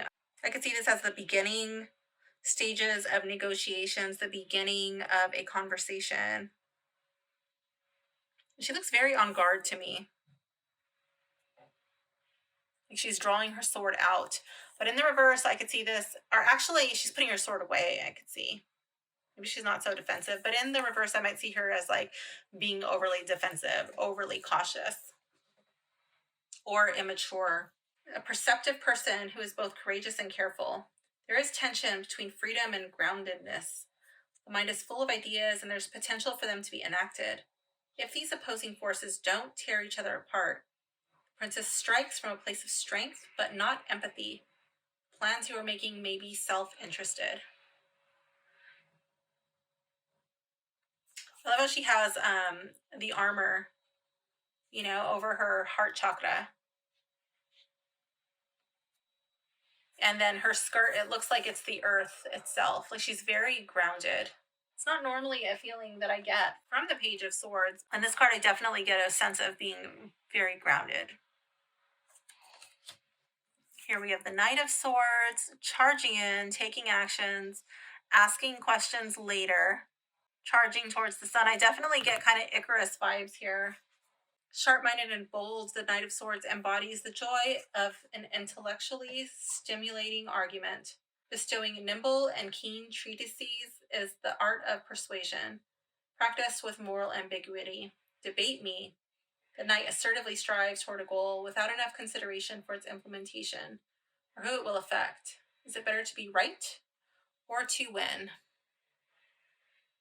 Yeah, charging off, looking for a fight, rushing off to save the world without really contemplating his actions. The Queen of Swords, I'm really drawn to how she's kind of like hovering, rising from the water, like she's detaching herself from her emotions. Like, where is her lower part of this leg? Has it been cut off? Has it been severed? Or does she have it tucked up behind her in a balance pose? I don't really know. She does look like she has a painful look on her face. And I'm really drawn to the feathers and how she's dressed in white. She has the crown made of swords on her head. And then we have the star and Libra. Bunch of little stars over here in this little arch. And the heavens above. And I can see that as like pushing away these clouded thoughts, like shh. She's clearing the air. I'm really drawn to that leg. Maybe sometimes her quick thinking or quick speaking has come at a cost. When she's in the reverse, I definitely see the Queen of Swords as cold-hearted and mean. She can definitely lash out.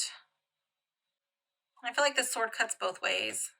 Her words might hurt others as well as herself. But when she's acting in her highest capacity, she makes really good decisions. But they're not made from her heart. Let's see. Keen intelligence. I don't know if you can hear that. My neighbor's detailing his car downstairs. Keen intelligence informed by emotion and compassion. The Queen prioritizes what can be understood by the mind over what is felt in the heart. This is justice rooted in compassion, a truth or realization that cuts right to the heart. The best advice or clearest truth might sting at first, but will offer clarity about your emotional landscape.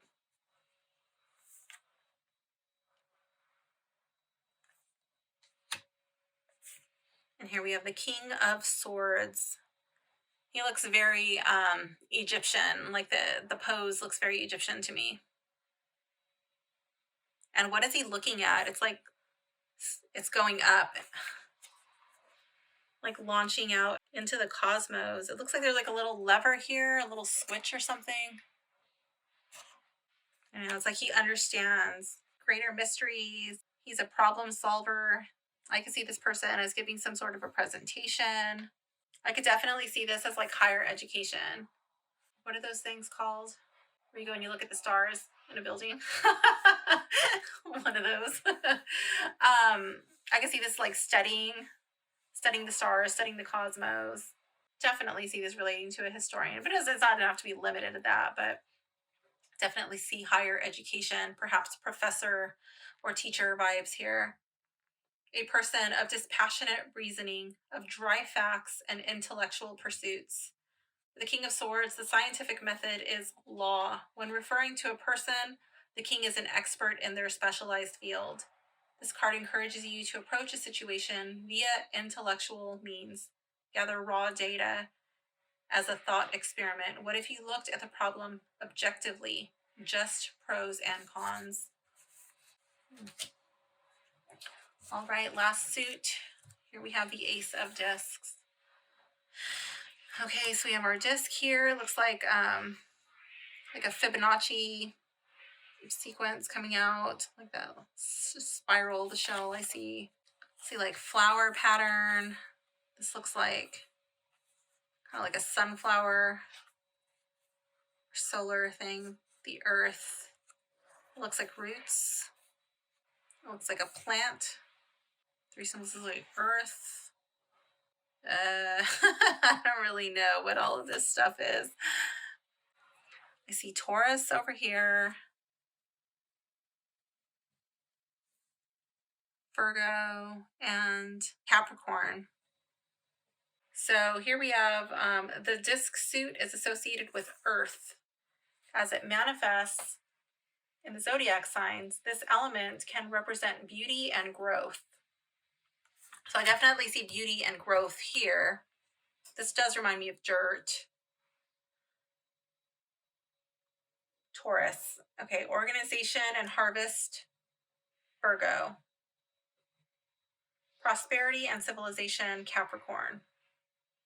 The Ace of Discs, the essence of Earth, representing the material plane, our physical needs and our physical form. When this card appears, consider your relationship to home or career, what resources or wealth are available to you, and how you relate to your own body. We are born into this earth, and we are of it. We must navigate earthly laws and find ways to meet our physical needs while also enjoying physical pleasures. Okay, oh, I just noticed that is a column here, like man-made creations, and then that looks like wheat. Kind of blends in right there, actually, but now looking at it, I'm thinking that that's wheat. So this looks like a seed and a fruit. See, duality, balance, fire and water, as above, so below. You reap what you sow. I see the moon. Different phases of the moon. Okay. The duality of life, ripening and rotting. Oh, okay, ripening and rotting. Okay. Waxing and waning, yin and yang, light and dark, the cell dividing itself into two as the first act of reproduction. The gears of material existence slowly overcoming inertia. Consider your basic earthly needs and how you will fulfill them. Growth has just begun, and you must find a distinction between that which serves you and that which does not. Okay. I like that. Sometimes I also get like time management, balancing your priorities. I could still get that from this card. The Three of Discs. I can see this as working together, teamwork, collaboration, working on a project at work. We have that pyramid again, that three-dimensional triangle, the three discs, people supporting each other. Progress through collaboration, a supporting working environment, equitable systems of growth that disenfranchise no one. This card encourages us to pull up others as we climb. When the Three of Discs appears, building or growth is taking place, leading to tangible results. More work will need to be done, but you are already well on your way to achieving your goal. I like it with the green background. I can see that as like the fruits of your labor are going to be prosperous. The Four of Discs. See the pillars, like structure with these batons, like protecting it, guarding your possessions, your wealth, your earthly things. I see a balance, the yin and the yang, finding balance between what you think you need and what you actually need. The Four of Discs is double-sided. It is defensive privilege, positions of power upheld by fierce protection against outsiders, against those who generated wealth and status, and are prevented from reaping what should be theirs. This card warns of constructing boundaries around what's mine and what's yours. This kind of security comes at the cost of inclusivity. Wealth guarded by miserliness is not its own reward. Okay, the Five of Discs. I often see this, in the Rider-Waite, more so as like needing to reconnect with your source of spirituality than I do with a lack of physical possessions, a lack of finances. That does come up, but more times I see it as a lack of spirituality. Here with the Five of Discs, it looks like this person is buried. I see broken ribs and the heart is nowhere to be found, but it looks like the heart was like ripped out. This person looks like they are cut off in this place of darkness. Kind of looks like a house, and they're like smashed or smushed in there. And on the outside, I see all these beautiful colors. I feel like this is like an ethereal realm. I do feel like this person is cut off from their spirituality. And this person's hand, like, did this person rip their own heart out? His face is kind of like, what have I done? Okay, so it says, Five of Discs, a personal financial crisis is at hand, but all is not as bleak as it seems. You might feel like you're starving, but abundance and aid is all around you. This card is a warning. You are unable to accept gifts freely offered out of pride or simple unawareness, which traps you in negative patterns of self-denial. Bound by worry about meeting your material needs, you cannot see the happiness that is in abundance, just out of reach. So I do see the financial, but I still get like the whole spiritual vibe out of this. So do you choose to stay, or do you choose to come out? So here with the Six of Discs, we have a little kitty cat cuddling on a bed of discs on a flower. I see this as comfort. Normally I see it like an equal exchange of energy, some sort of balance. The pink I see is like compassion or love. Let's see what this has to say. Giving and receiving. After experiencing both feast and famine, you have gained an appreciation for your current situation, even if it isn't in the height of luxury.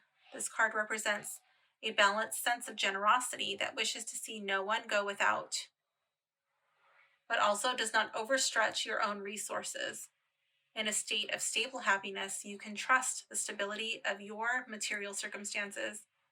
This is the good life, a bed of roses.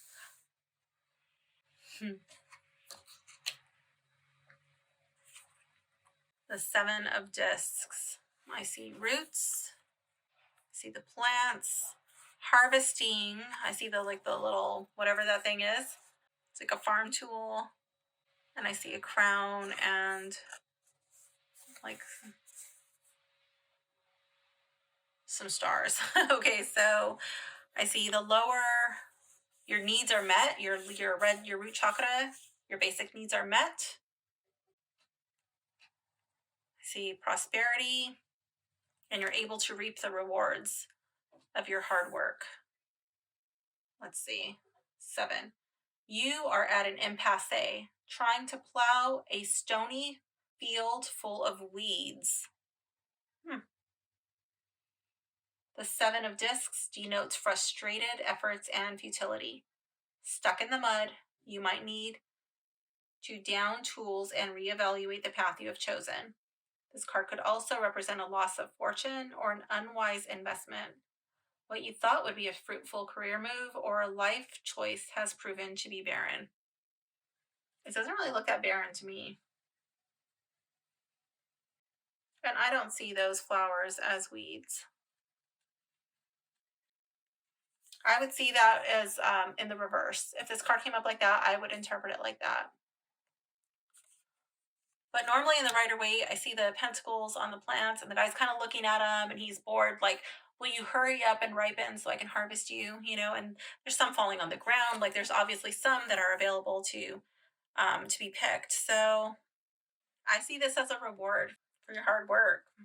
Maybe you're not able to harvest it yet. You have to wait for the season to be right. Yeah, I probably will not read this as futile or trying to plow a stony field full of weeds. I don't think I'll read it like that. The 8 of discs. I see her working on her craft. Maybe she's sketching it out before she does it. Working hard. See the sun here. And some little tools in the background. Stained glass window vibes. It says a period of study, being a student or apprentice. Careful diligence. This card speaks to knowledge and skills cultivated carefully behind the scenes. The building or preparation phase of a big project. Hone your raw talents into abilities that you can deftly wield to your advantage. Find joy in the work before you. This is a welcome retreat into training and learning. I like that.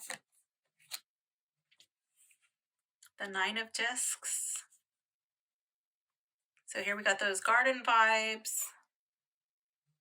She doesn't look that happy. She doesn't look as comfortable as the woman in the Rider-Waite deck. But she doesn't look hard up either. And she is holding a flower. Your hard work has paid off and you are gathering your riches in.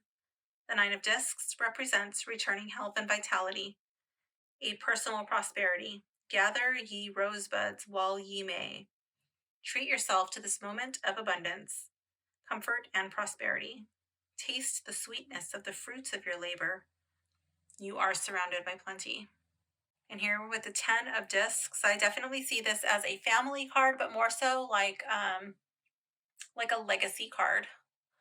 Here we don't have all of the people or the little dog like the Rider-Waite, but we have this very secure looking castle up on a hill. It's got a good location. You know, you're up on the hill, you have the high ground, safe from flooding, safe from invaders. You've got a wall, you've got this like all of this green inside your walls. It's very abundant and prosperous. See the child with what looks like to be grandma. And then I don't know for sure, but I think these are poppies. And I feel like poppies would be like, to me, they remind me of opium, like a pain reliever, you know, like you help to relieve each other's suffering with the family. But just like with poppy, you know, you can overdo it. So there has to be a balance, you know. In the reverse, I could see that as hurting the family. Something is being off, perhaps overindulging in things that are hurting the family or worrying too much about financial endeavors or physical possessions. And here I see Virgo. That could also be like micromanaging if it's Virgo. Let's see. The abundance that you have cultivated will last generations. You have built a lasting legacy.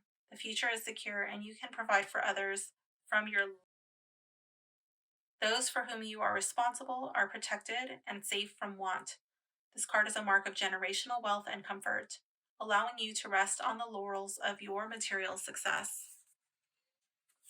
Now we have the Princess of Discs. So this would be like the Page of Discs, but the Princess is a gender swap. Normally, I would see the Page of Pentacles like learning a new skill, like hands-on skill or a new trade. I would see that as starting a new job or starting to save up for your future. I feel like this is like a leveling up. It says this card could represent a generous and loving person, or more abstractly, the ability to manifest your dreams in the material sphere. This is the start of a fruitful journey.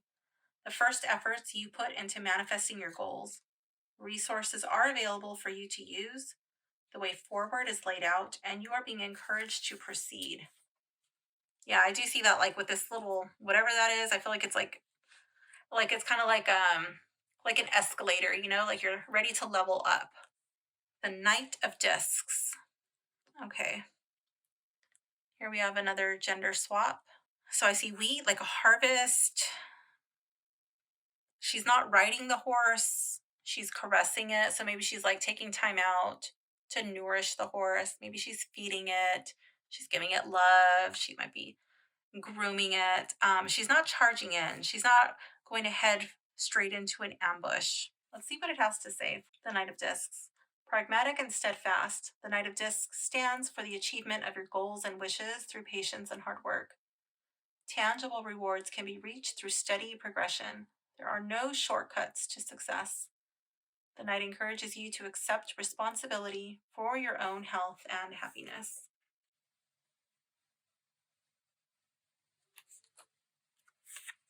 The Queen of Discs.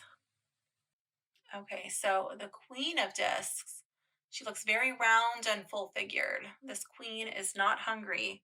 I feel like she's very comfortable. She's surrounded by this growth. Well, I don't know if it's ivy. It doesn't look like ivy. It's more like branches. And she's got horns on her head. She's got all of her fancy jewelry. That's Capricorn symbol. I don't know if that's showing up. It's very dark. It kind of blends in the dark purple background. Okay, so she doesn't look overly happy, but she just looks concerned. Like she's nurturing. She looks like she's holding up, I don't know, like a cake or something. She's like, "Do you want some, honey? Are you hungry? Let me share this with you." The Queen of Discs, I feel like she would be very nurturing, very compassionate, but she would also love nice things. So it says, kind, nurturing, and protective. The Queen of Discs invites you to tend to the garden of your emotional and physical needs. The Queen's domain is that of love and self care. Foster and find the beauty and comfort around you. This will lead to gentle and steadfast growth that can sometimes appear too slow from the outside. Calm and centered, you can build a safe world around yourself. And then here with the King, he's riding a turtle or meditating on a turtle. He's holding a flower. Looks like he's rooting and grounding himself. And he's connecting with his thoughts. See his crown. Oops, I'm off camera. His crown and his antlers. He seems like he's very humble. He's just like in these simple little like pajama type outfit, like a little tunic. Kind of reminds me of like a gi underneath a tunic robe type thing. He's in easy pose, so he kind of looks like he's meditating. He takes things slow, doesn't make rash decisions, but he looks like he's comfortable. I think the King of Discs would take care of his body, like perhaps do some sort of like martial arts or something that's good for the mind and the body. Perhaps the flowers are like a spiritual connection. I think the King of Discs would love the pleasures of the flesh, and I don't know if it has any connection or not, but the turtle's neck and head look very phallic in nature to me. So let's see what it says in the book. King of Discs, methodical wealth management, planning or preparations, and worldly esteem. When referring to a person, The king is materially successful, a business leader, a provider that might not consider the emotional or spiritual needs of their beneficiaries. Um, doesn't That's not really coming through in the imagery. Not one to take risks. The king is steadfast yet stubborn. Someone who needs to remain within their strictly curated comfort zone to achieve great things. Oh, and I forgot, there's two more cards. I thought I was done, but we have two more cards. These are the exclusive cards. Okay, so we have gratitude and invocation. So gratitude, 1, 2, 3, 4, 5, 6, 7, 8. So I don't know why there's 8 circles. I see like a little snake-like thing at the bottom that reminds me of Kundalini, sprouting up and rising up. This looks very yoni in nature to me. Flower, and it has like a little star in the center. Reminds me of purity. And then we have like the moon. And then like all of this blue. Let's see what it has to say. You are seen and known because of what the universe sees in and knows of you. You are connected to the world and are a vital part of it. You are needed and your needs are supported and met in each measure. Grow in the direction of this outpouring of nurturing and connectedness. And remember, you are loved. In the reverse position, you are feeling undeserving of love and support. Or maybe you feel that you need to prove your worth through productivity or service to others. Gratitude reverse denotes conditional or selfish love. It is the self in isolation, disconnected from the world, the assumption that the true self will not be accepted by those around you or the world at large. But this assumption may have been made in bad faith. Reach out and you will be found. And invocation, I see all of these flowers. These look like sprigs of rosemary. Then we have the moon phase. It looks like she's holding a book and her hands are out in a gesture of receptivity. I feel like this cape that she, like the dark cape, that's like kind of like her shadow self that she's surrounded herself with. I love how her hair is flowing. And underneath the cape, we have all of this blue. Oh, and we have 2 stars. Take a moment to clarify your intentions. This is a call to connect with your guides. Reach out to the guardian of the first threshold. They will test your resolve and worthiness to cross over. Intimidating at first, the guardian nonetheless holds your best interest and inner growth at heart. Magic is all around us, and we only need to tap into it. So open yourself to receive guidance and wisdom. I kind of feel like that's like high priestessy vibe to me. Let me know what you think. In the reverse, it's a call to trust yourself. Quiet the self-doubt that threatens to overwhelm. Heed your inner wisdom and voice and connect with your intuition. I feel like that's high priestessy vibe. Remember that you don't need to depend so fully on external validation. Here you will encounter the guardian of the second threshold, who demands that you put all you have learned to use in order to cross. You have everything you need, so face this crossing head on. All right, so it goes into reading the tarot. It has some spreads.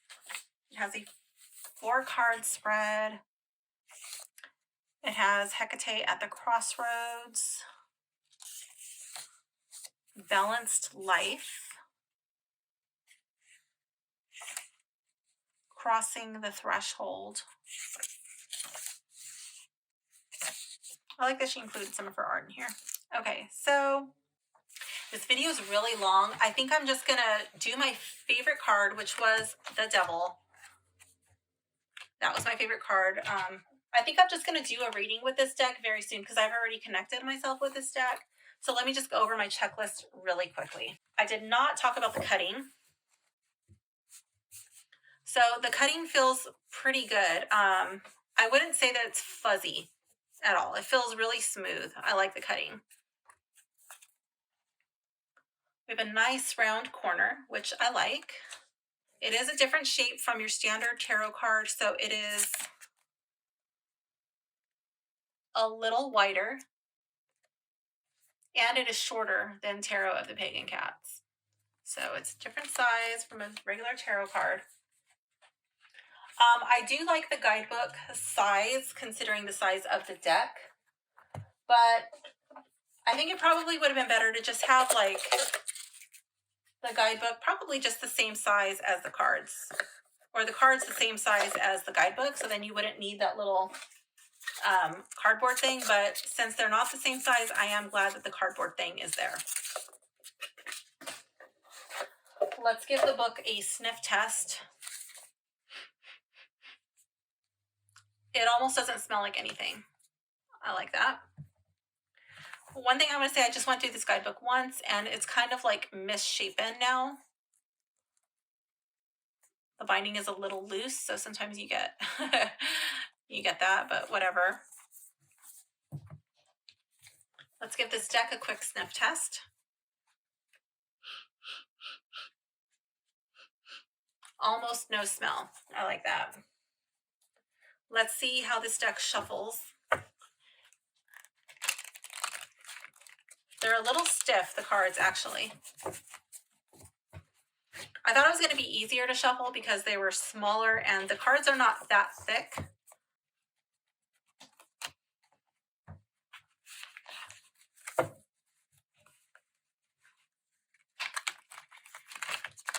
I don't really like it falling like that. Let's see. Let me try again like this.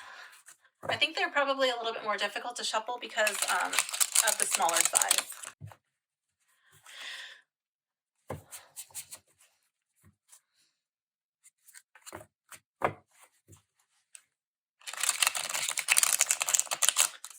They seem like they will break in with not too much use, but I am a little nervous to shuffle these.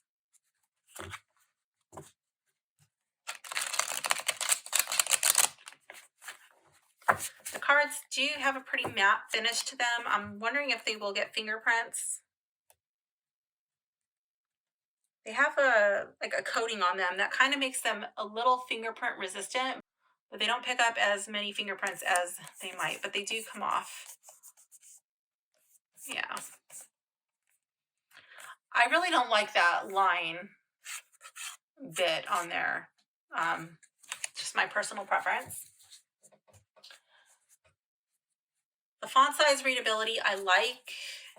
It's nice and big. You can see it really good. I like the border. The border doesn't bother me. I like the colors. On some of them, they are a little bit hard to see because it's a little bit, like, it kind of blends in. Like here where there's like a little astrological symbol there. You really can't see it against that dark purple background. The black and the purple just kind of like blend in unless you're really paying attention. I feel like that could have been done in another color, like maybe the color of the border or white or maybe even green, or I don't know, the color of the pentacle. I feel like there was more than one card like that, but you kind of get the point. This one, I'm really not a fan of this card. I feel like that wasn't necessary. Could have just been like the High Priestess card. But maybe like if that came up and the High Priestess in your reading, then it's like really hammering that nail in. As far as the guidebook, the descriptions, I feel like I wish that they were a little bit more in depth, but I don't feel that it will hinder my reading. I am bringing over my Rider-Waite meanings into this, and I do feel like the art is heavily centered on the chakras. So I will be bringing like chakra interpretations into that.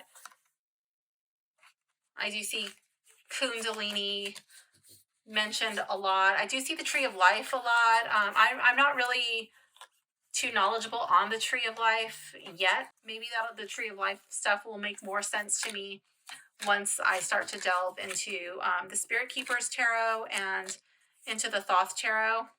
I like the organization of the suits. I like that she put more than one spread, and I like the spreads that she did put in the book.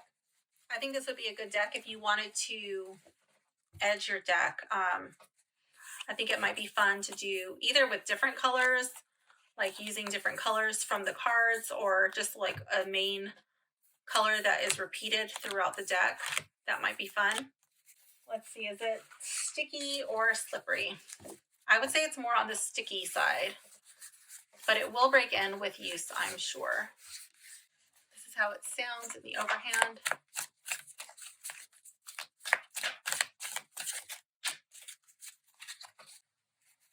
Is anything blurry? I didn't feel like anything was blurry. I feel like that's supposed to be like fading into each other, like where the colors are supposed to fade and blend into each other. I feel like they do, and where they're supposed to be crisp and clear, I feel like they do. Versus the Rider-Waite, I don't really feel like the art does not follow the Rider-Waite. Every once in a while it kind of sort of does, but no, I would not consider this to be a deck based on the Rider-Waite Smith. Does it remind me of a deck that I have? No, it does not, at least not one that I've opened. Is it for newbies? I would say no. For now, I do think I like the box.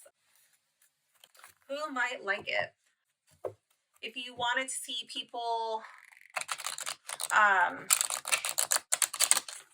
of different ethnicities, if you wanted to see people of different genders, if you wanted to see people of different age groups, this might be a deck that you like.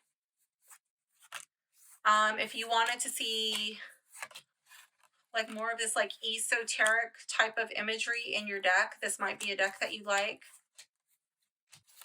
I feel like this is more like a artsy vibe. I'm guessing that it's based on the Thoth system. I really don't know because, like I said, I'm not familiar with it. But if you are familiar with it and you agree, then please leave that in the comments so I know I'm not inventing stories. But I think it's more leaning towards the Thoth system. Who might not like it? If you want it to follow the imagery, to follow the Rider-Waite Smith, then you might not like this. Oh, the one with the unicorn. If you don't want to see blood, or if you don't want to see like a dead unicorn, then this will not be the deck for you. If you don't want to see blood, because there's like the one with the people poking each other. I think it's the 5 of Swords, and they're definitely bleeding. That might bother you. That one might bother you if you don't want to see the lion with the flames. If you needed to have a bigger guidebook, if you really want all of the symbols explained, this is not going to be a deck for you. I personally was intrigued by this deck when Crystal suggested it to me, so that's why I went ahead and purchased it. But I actually like it more than I thought I was going to like it. I was kind of dreading it, like, oh my god, I'm not going to be able to use this deck until I order that book. But I think I'll be able to use it right away. I will leave a link in the description if this is a deck that caught your eye and you would like to pick up an authentic copy. Oh, I almost forgot. I've been doing this lately and it's not really on my list. Let me see. I'm looking for the copyright, because I've been trying to buy some older decks and it's a pain in the butt to find the copyright. Okay, so this is copyright 2021. And here is the ISBN number. I'll also leave that in the description. Thank you for hanging out with me. I know this is a long video. If you are still here, then you are awesome. Thanks for hanging out with me. And I will see you soon. Bye for now, gems.